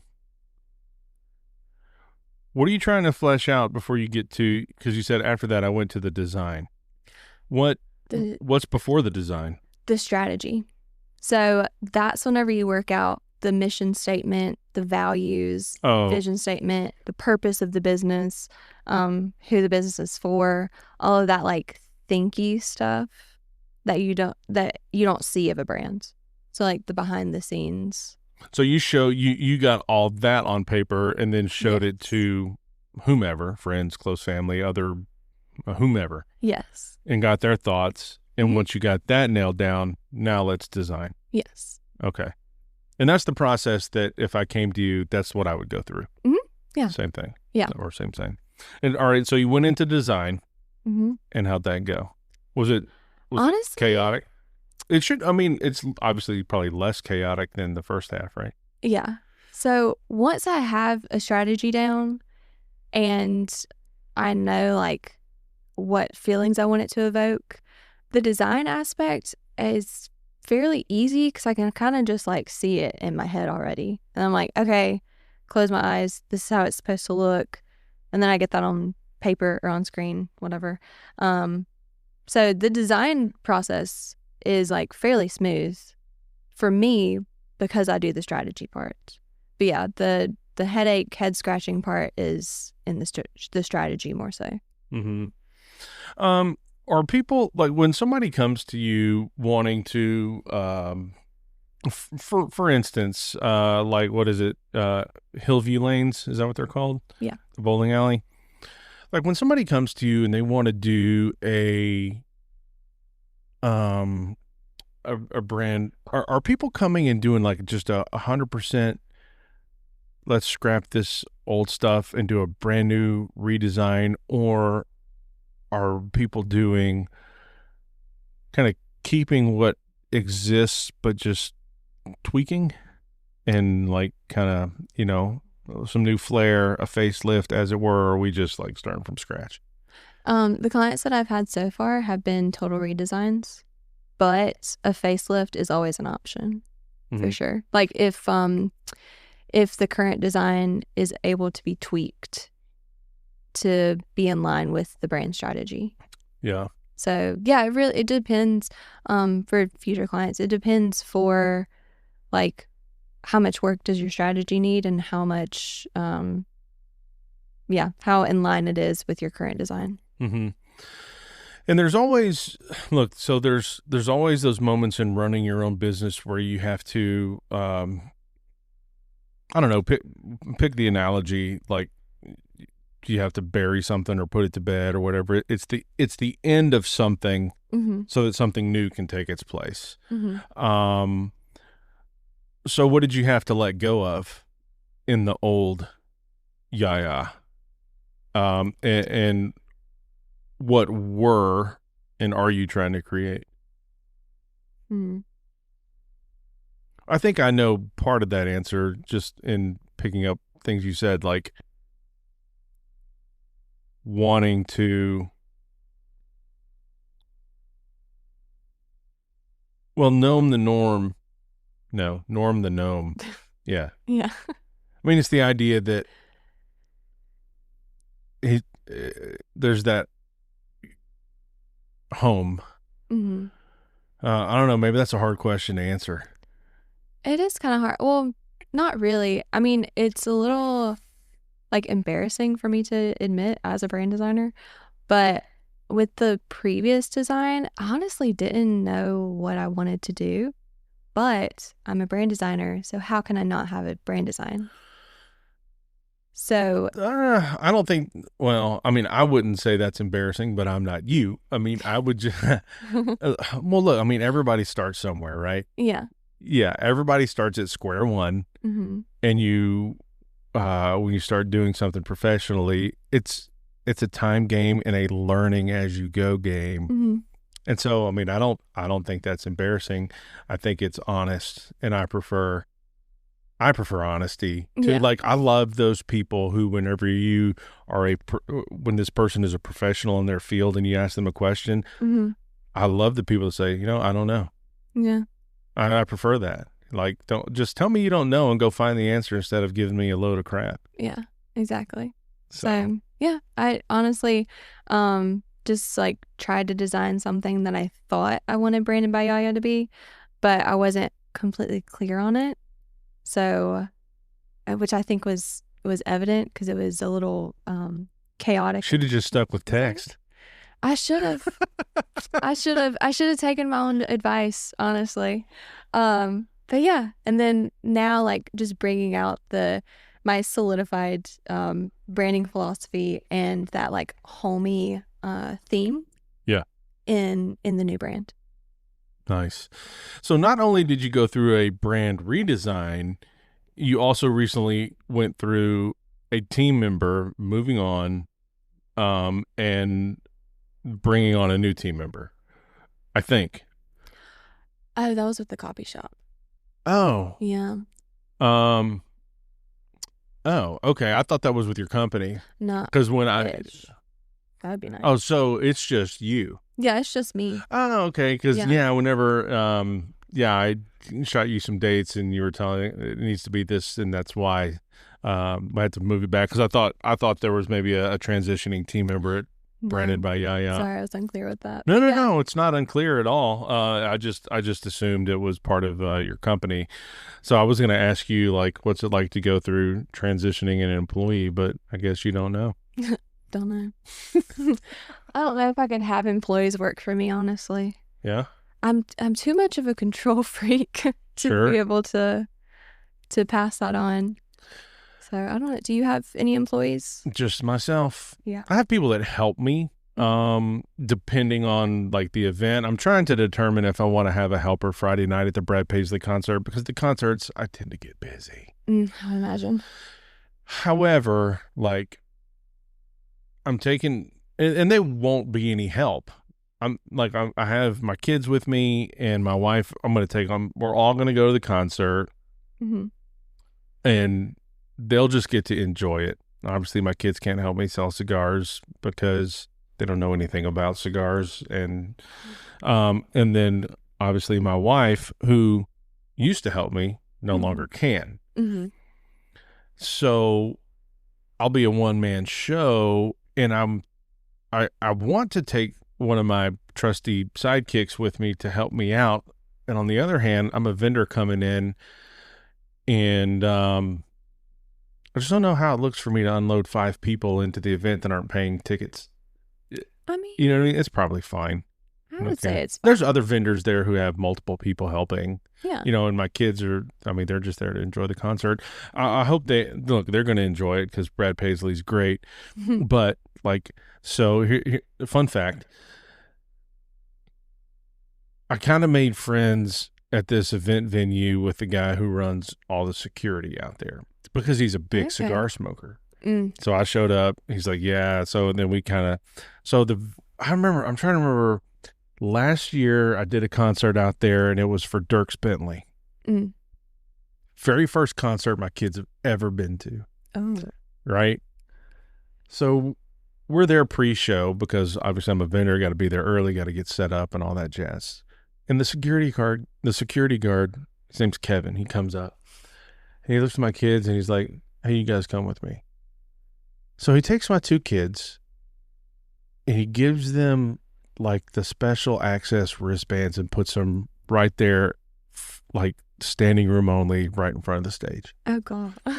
Yeah. And they're like just having a blast, especially my 12-year-old little girl. Uh-huh. She's just having the time of her life.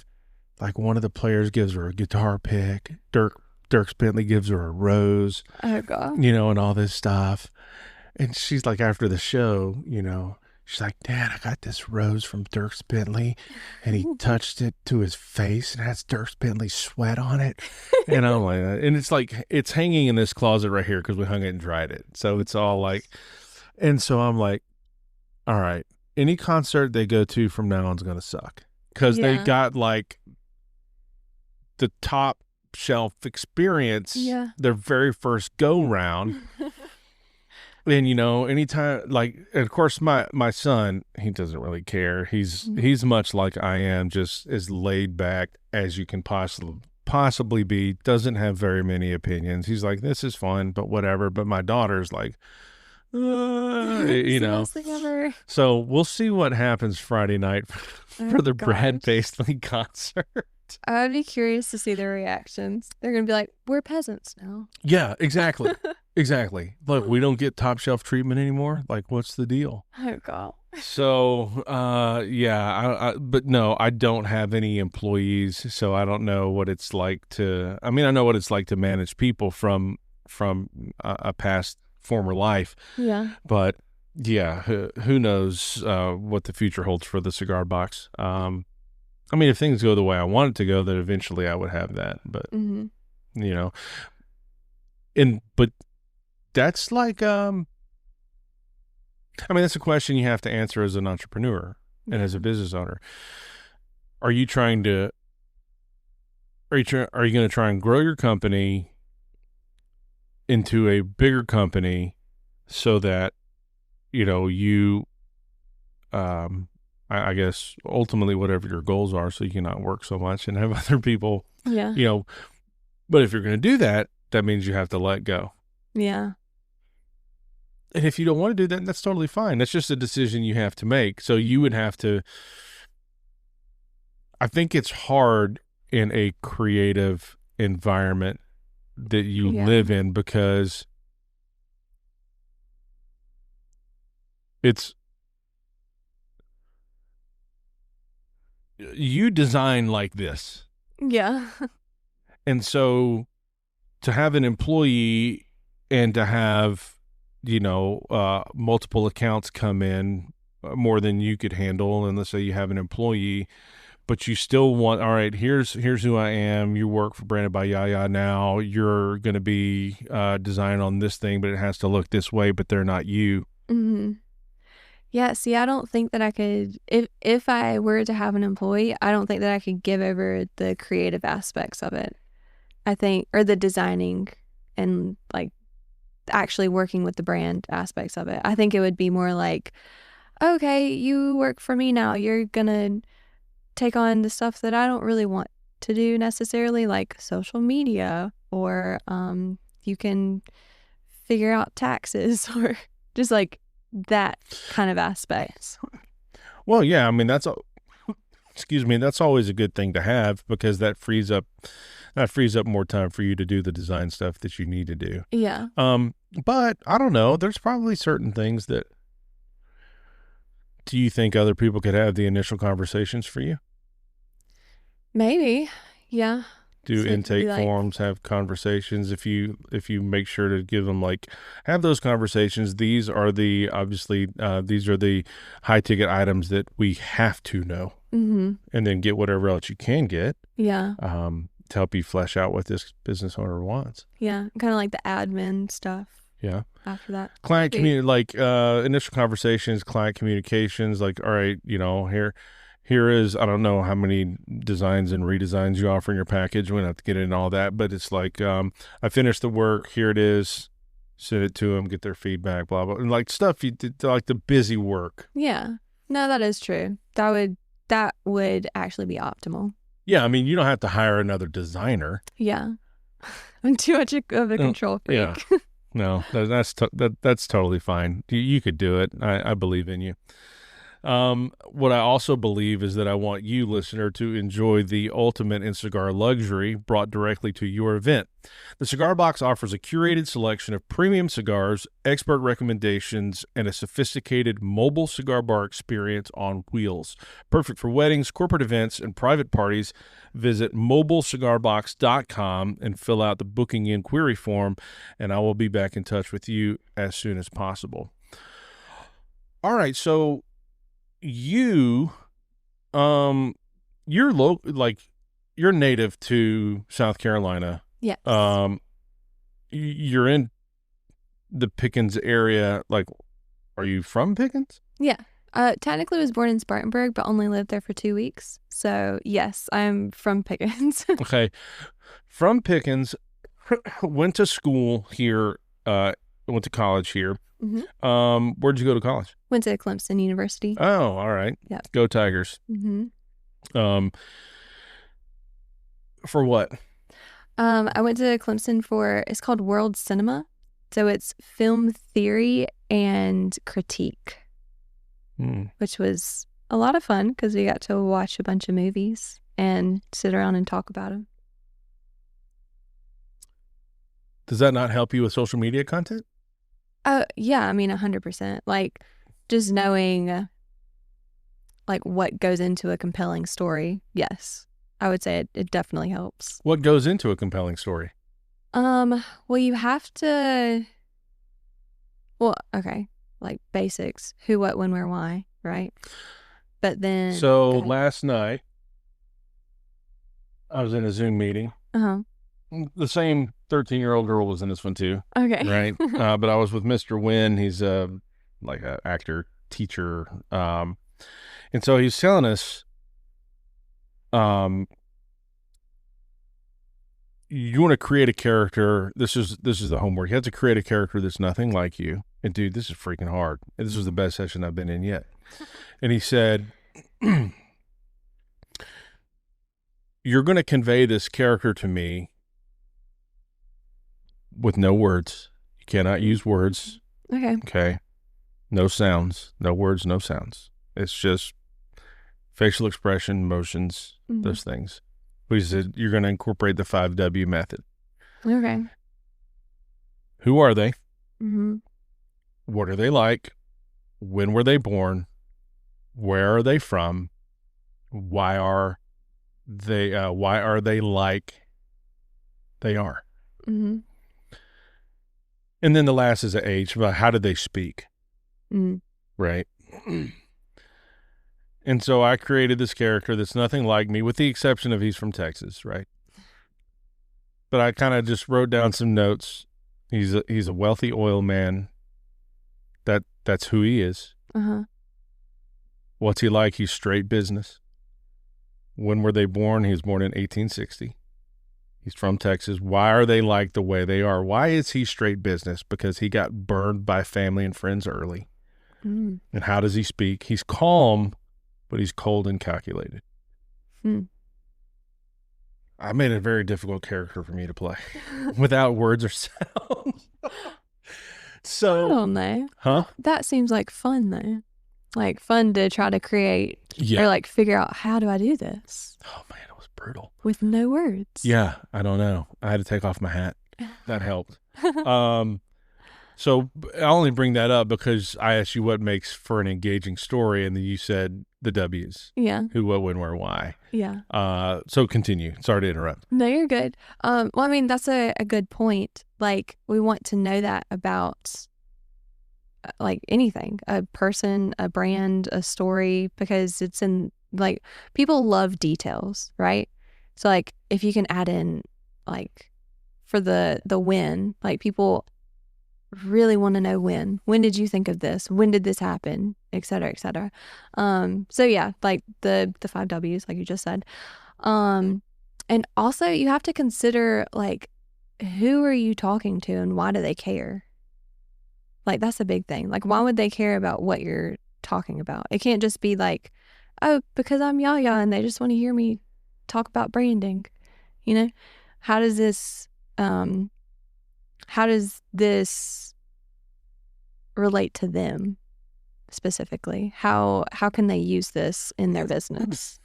So like, even though you may be I may be creating a video or a reel about me, about my business, about my rebrand, which I just posted yesterday, I think.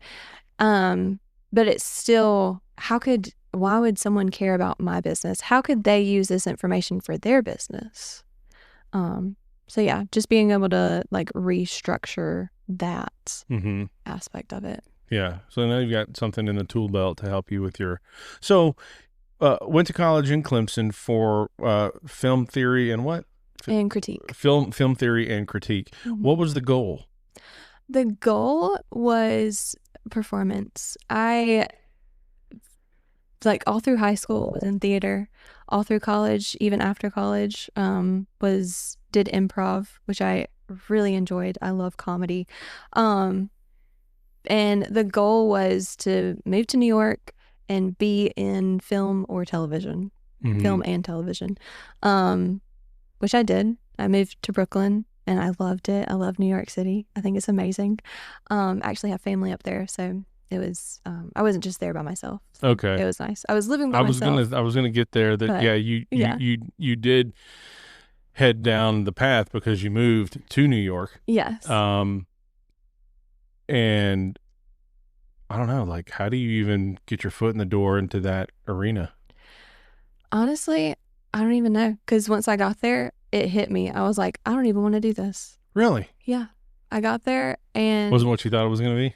or like? No, not even that, because I mean, I didn't even go forth and start auditioning or anything. It wasn't like I experienced it and I didn't like it. I got there and I thought, this is not what I want to do with my life. This is not how I want to like make an impact for people. So then I spent the next year in Brooklyn thinking, what do I want to do? And that's whenever I realized I want to be down in South Carolina with my family. And what have I enjoyed up to this point, job wise, working for small businesses? Because I, for the longest time, for 3 years actually, worked in Greenville. It's closed now, sadly, but frigid cryotherapy in Greenville for 3 years. And I loved being able to just be a part of that small business experience and just like helping someone bring their dream to life. And I was like, okay, how can I do that and also still be able to tell stories? Because that was, again, just something that I've always enjoyed doing. And eventually I found branding and I was like, okay, now I got to learn everything that I can about branding and just practice this until I'm comfortable with doing it for someone else. Yeah. So when you were in New York, you got a marketing job at a small school. Yes. I mean, I'm assuming you got this while pursuing comedy and TV and film. Working while I didn't even start like in person going on to. Oh, that's right. You said you didn't even. Yeah. So what happened? Like what? Well, like I go to I go to college for film theory and critique. I love comedy. I want to go and do film and TV. So I want to go to New York where this stuff happens. Mm-hmm. What happened in your head and or heart that said, I don't want to do this? And like, obviously that's what you wanted to do because you moved to New York to do it. Mm-hmm. So at what point, like how long were you in New York before you realized I don't want to do this? Probably 6 months before I finally admitted to myself that it wasn't what I wanted to do. Because I would say, okay, this weekend I'm going to go on auditions. This weekend I'm going to find blah, blah, blah. This week I'm going to do this. And then I never did. And then I allowed myself to just sit for a second and really think about why am I not? Because I'm not someone who like comes up with excuses and just doesn't do what I say that I'm going to. And then I realized I was like, I don't really feel comfortable going into the film industry, the TV industry right now, just because of the general climate and everything that has been coming out about it, right? So yeah, I mean, it was a long it wasn't like I moved to Brooklyn and then all of a sudden, and then 2 days later, I'm like, oh, I actually don't want to do this. Yeah, sure. So, well, yeah. No, I mean, and that's a good barometer. Like if you'll just sit and think about it, it doesn't really matter, at least in this regard. Like it's just all talk, right? Yeah. Like as far as what you want to do, like let me look at your daily life for 2 weeks and find out where you spend your time, the things that you want to do, and I'll tell you what you want to do. Yeah. Because that's what you spend your time doing.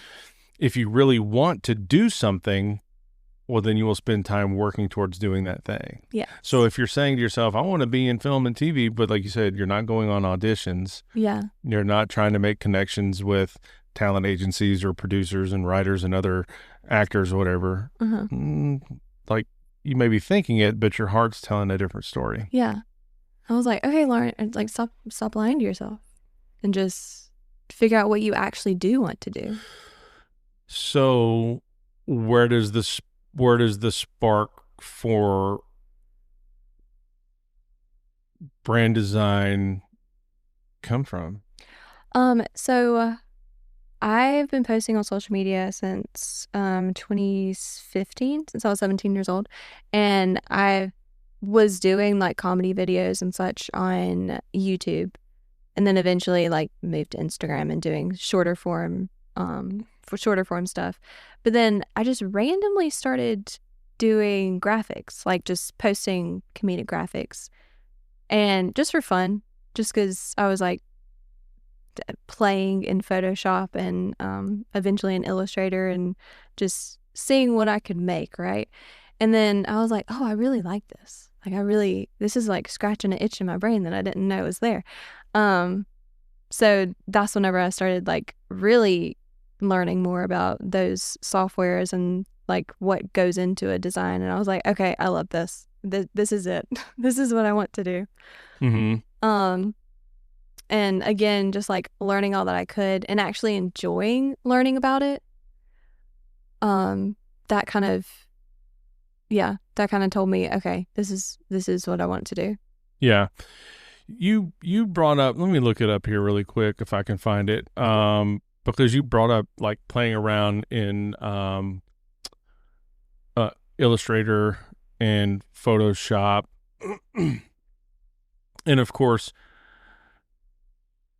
there's people who have actual skills, serious skills that use programs like that. Mm-hmm. I'm a guy that does not have those skills. Yeah. But in the day that we live, as we talked about earlier, you need to be able to put out like content, and you need to be able to figure out how to make it in something that's user friendly. And so we have something like Canva, or whatever. And I've seen some of your posts about your Canva logo isn't. Where was it? I was scrolling through some of your social media this morning trying to, and using a Canva template for your logo doesn't work. Yeah. And things like that. Now, by the way, like I'm not ripping on Canva because Canva provides it provides a service for people who, like me, don't know how to do graphic design and need to be able to do stuff because we don't have the funds to outsource it to people to do this stuff. So, it makes but it like, what's the very accessible, right? So, what's the like in your mind as the professional here? Like, what's the traps? What do you mean? What's the traps? Well, like I said, like using a Canva template for your logo doesn't work. Yeah. Well, why doesn't it work? It doesn't work because if you would want to copyright it, you can't because you don't really own it. So that's one. It's a Canva template that anyone has access to. So, like, you could be using it, but also there could be like 4 other businesses in your town that's using the same template. And you're also just shoehorned in to this template that's not original to you. Yeah. And your thoughts and like it doesn't actually. It's not able to tell your brand story. This is more like a technical thing, but it's it usually is a JPEG if it is if you don't pay for Canva. So like there's not a transparent background. If you do pay for Canva, I believe the most that you can get is like a PNG so that you have the transparent background. But you can't get an SVG, which is what you would put on your website. So it's not like all pixelated and stuff. So just for like quality purposes, it has that ding on it. But yeah, I would say like the biggest thing is that it's not unique to you or in general. Yeah. I mean, it'll work in a pinch. Yeah. I guess. Yeah. I think it's perfectly fine. Like whenever you're first starting out, I would still recommend more so to do like just type your name out in a font and not do a Canva logo. Stick with the fonts. But if you are just like dead set on having a logo, Canva template logo, fine. Like I'm not making fun of you for it. I'm just saying these are the reasons why I don't suggest it. Sure. Yeah. No. All right. So back to the personal side of things. I just wanted to run that rabbit hole really quick. Yeah.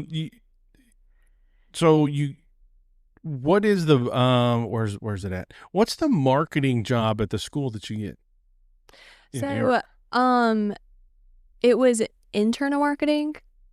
I applied and they said that it was marketing, but it was internal marketing. So they were, being a little creative there. And what's internal marketing? It is 2 things. I was like a personality hire to brighten everyone's day. But also I planned events for the employees to help with morale. Was morale low? Yeah. So yeah, trying to boost morale. And then I was also in HR, which they considered marketing. because we were trying to like bring in new employees Okay. to the school. Yeah. And so, um, were they symbiotic? Like,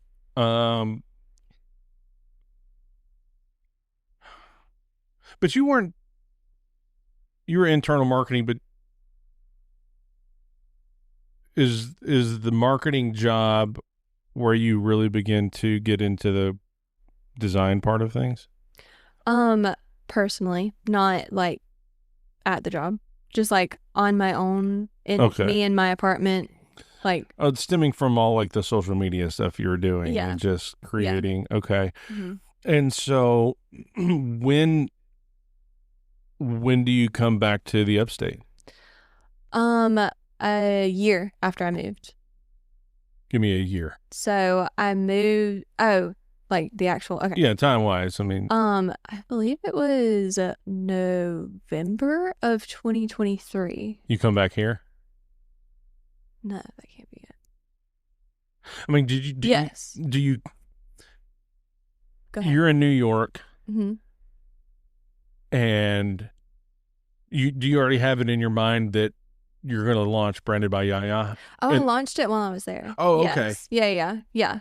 Because I was there for like a few months. I said 6 months, however many months I was there. And then I decided, oh, I don't want to do film. And then I started learning everything that I could about design. And then I discovered brand design and like how the story goes into that. Mm-hmm. And then I, again, learned everything that I could there. And I was like, okay, cool. Let's do this. So how long were you in New York? For a year. Oh, okay. Maybe I missed that. Yep. No, not a very long stretch. No. Just a little bit. All right. And then so you launch Branded by Yaya, and you decide that it's time to move back to the upstate. Yes. Just for family reasons, or Well, because I was able to do the business here just as well as I could in New York, and it's cheaper here. yes, right? it is. And also, so at the time that I was living in Brooklyn, I was able to afford a studio apartment and like live on my own, whatever. Right after I moved, that's whenever everything like skyrocketed price wise. Yeah. So I moved at a good time. Sure. Yeah. No. I understand that feeling. Yeah, that, and also I really needed to be closer to my nieces and nephews. Sure. Like I missed them too much. Understandable. Yeah. All right, a couple other things, and then we can wrap it up. Just on the personal section here, you're a runner. Yes. I picked up on that. We just kind of early in the podcast. A typical morning for you, take the dog for a run. Yeah. I just picked it back up. Yeah. Okay. Yeah. I don't run. Like, few adults run. That's just a Unless something's statistic. chasing you, Yeah. right? Yeah. No, I mean, run to the refrigerator, I guess. But or like you track and field in high school, or No, you just like to run. Yeah, I just started running sometime in high school. I think I was like 16, 17, and I enjoyed it because it's like it's a sport against yourself, you know? So it's like, okay, my best mile so far is an 11:30. Let's see if I can get an 11:10 tomorrow and do better than today. So yeah, I enjoy that like competitiveness with yourself. Okay. Because there's various reasons people run. Mm-hmm. You know, they run because they do it for sport. They run, I guess, in your self-competition. Some people run for, just the health benefits or getting in shape or whatever they do. Like, I don't enjoy running. Yeah. Do you like to run? Or do you is it a discipline thing? It's a discipline thing, but also I enjoy it whenever I'm like maybe a mile and a half in, and then it's like, okay, this is better. But the first mile and a half is always awful. Well, how far do you run? Now I'm only up to 3 miles. That sounds awful. It's awful until it's not. I don't know how to explain it, dude. It's like okay, so I just started running again 3 months ago after like taking, I don't even know how long off. But I've been off since I was like 18. I don't blame you. I mean, honestly, running is not the best exercise, but It's bad for your knees. yeah, it is really And bad probably for your your ankles. knees. Really bad. But there's no equipment that you need for it. So Just it's shoes. it's a good exercise. But yeah, so I started back 3 months ago. Whenever I was starting back, I was doing like, I would walk for a minute and then I'd run for 5 minutes. Then I'd walk for 5 Okay. minutes, then like those intervals, whatever. And it was awful. I couldn't even run for 5 minutes. It was like really, really bad. But you know, just like consistently Yeah. kept doing it again. And then, yeah, I'm up to 3 miles now and it's like, whatever. Do you run every Cool. day? No, that I would hurt myself if I did that. I Yeah. run like 3 times a week. Okay. No, that's good. And do you have like, are you just continuing, like, do you have a goal with the running? I would like to see how fast I can get my 5K. That is my goal. Do you do, what's a marathon? How many miles is that? Or half marathon? Like, 26 points. No. so Yeah, do you 26 participate in like local 5Ks and those kinds of things? No. Is that a goal too? I should, yeah. I think that'd be nice. Just a thought. Yeah. I mean, just a question, really. I didn't know if that's something you do or if you just run just strictly for personal. Yeah, I mean, it is strictly personal, but if you do like a 5K or yeah, whatever, I don't know. That's cool. yeah. Last question, and I ask because I see just a few tattoos. So, 5. oh, okay. So look, all right. So on the right forearm here, what is that? A wave and sun? Mm-hmm.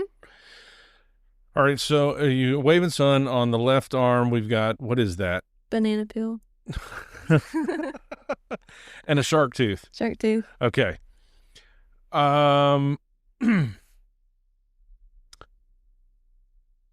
Do those mean things to you? Yes. Or do they just, okay, yeah. I don't know if you want to disclose that. Oh yeah, I don't care. Okay. Real quickly. So the sun and the water, I am happiest whenever it is summer and I am next to water. Like I feel really, really good. You spend a lot of time at the lake? Yeah, if I can. Yeah. Whenever I have time. Like I work in Clemson, fairly close to the water. So like on my breaks and stuff, I will walk. Whenever I'm at work, I walk to the water and just like sit there for my breaks. Nice. Do you get out on it? You kayak or? I like to kayak. Yes. Yeah. But yeah, we don't have like a boat or anything, so kayak. Definitely. Pontoon's more my style. Really? Yeah, I would love to have a pontoon boat. Good goals. Yeah. Yeah. True. I have, my goals have shifted. Yeah. For obvious reasons. Yeah. But still, I mean, a pontoon boat, like one thing that I would really like to do is record a podcast from a pontoon boat. Sit there, me and a friend and a cigar, figure out how to hook all this up. And yeah. I mean, you could at least rent one, right? Yeah, I've rented them before. And then record on them. Actually, I've heard just from friends that own pontoon boats, they're like, it's cheaper for you just to rent a pontoon boat a couple of times a year than to have the boat, have the payments, have the insurance, have your dock fees, and just all that stuff. I could see that. But if I had the money, you get one. I would get one because then I could use it all the time, and I would use it all the time. You know that there's a Instagram or a TikTok trend, I think it's on both, and it's like, this is how you know that I have money, and then people like start showing like a bunch of shoes or whatever, blah blah blah. But that's just what came to mind. We would know if whenever you have money, whenever you get your pontoon boat.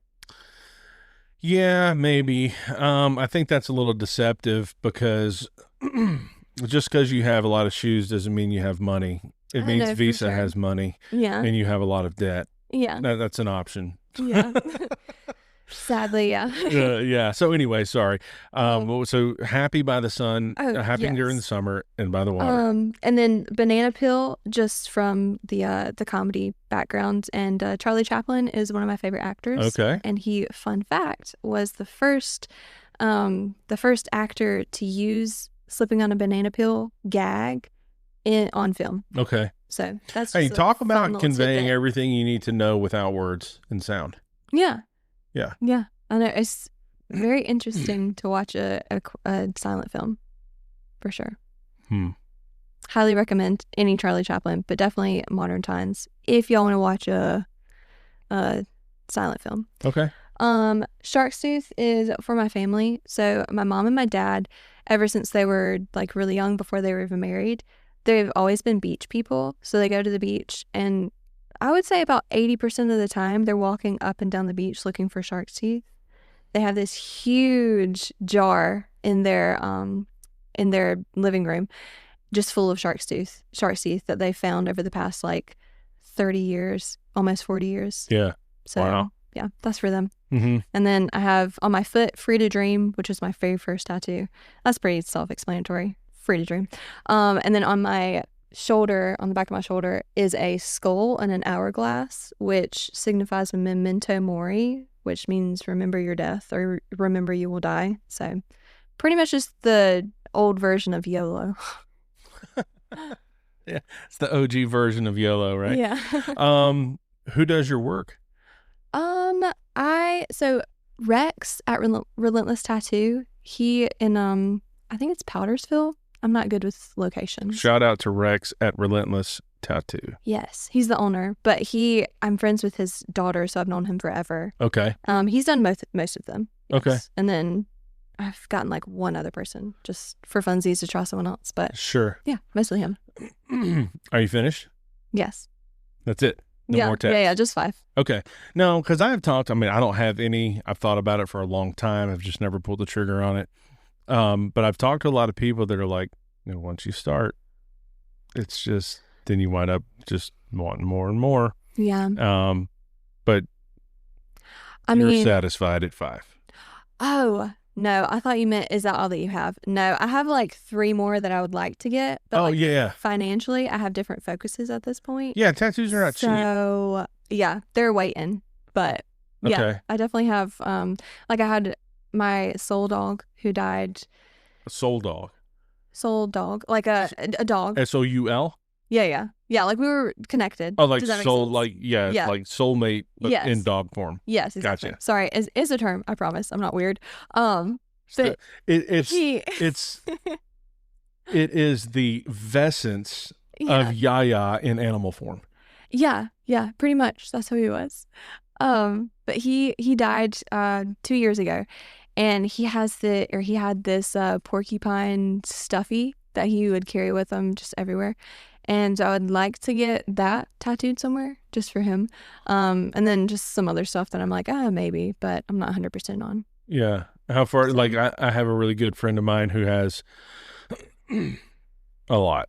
Yeah. I have a couple of friends that have a lot of tattoos, and he has. So like, he's got pretty much 2 full sleeves, and he's got, here on the chest, and he's got a couple on his legs. But he's like, pretty much, he's going to do his belly, and like I think he's going pretty much full body, with the exception of hands are going to stay clean, neck and face. Yeah. Nothing going there. Yeah.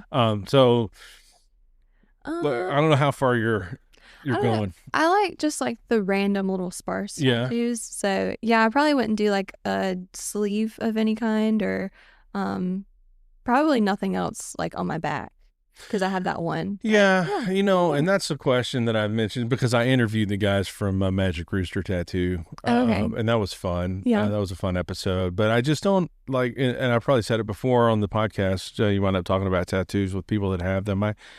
I don't understand getting tattoos in places you can't see them.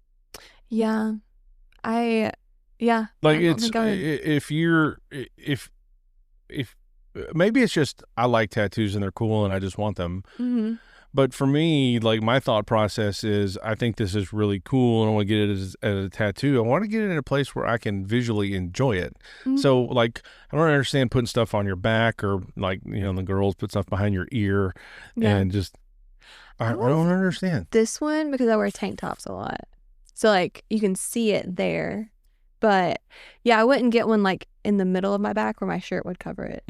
Because I would want people to see it. Sure. So are you how come Norm the Gnome? Oh, I mean, that's, we gotta see. I have to think about a tattoo for at least a year or two before you pulled the trigger on it. Yeah. I mean, is he a possibility? I mean, because Maybe. have you thought about that? I have thought about it, and I'm like, is that too much or not? I don't know. We'll see. Yeah, that would be like me, putting my cigar box logo on me. Yeah, which I'm not going to do. That's not what I would want. Yeah.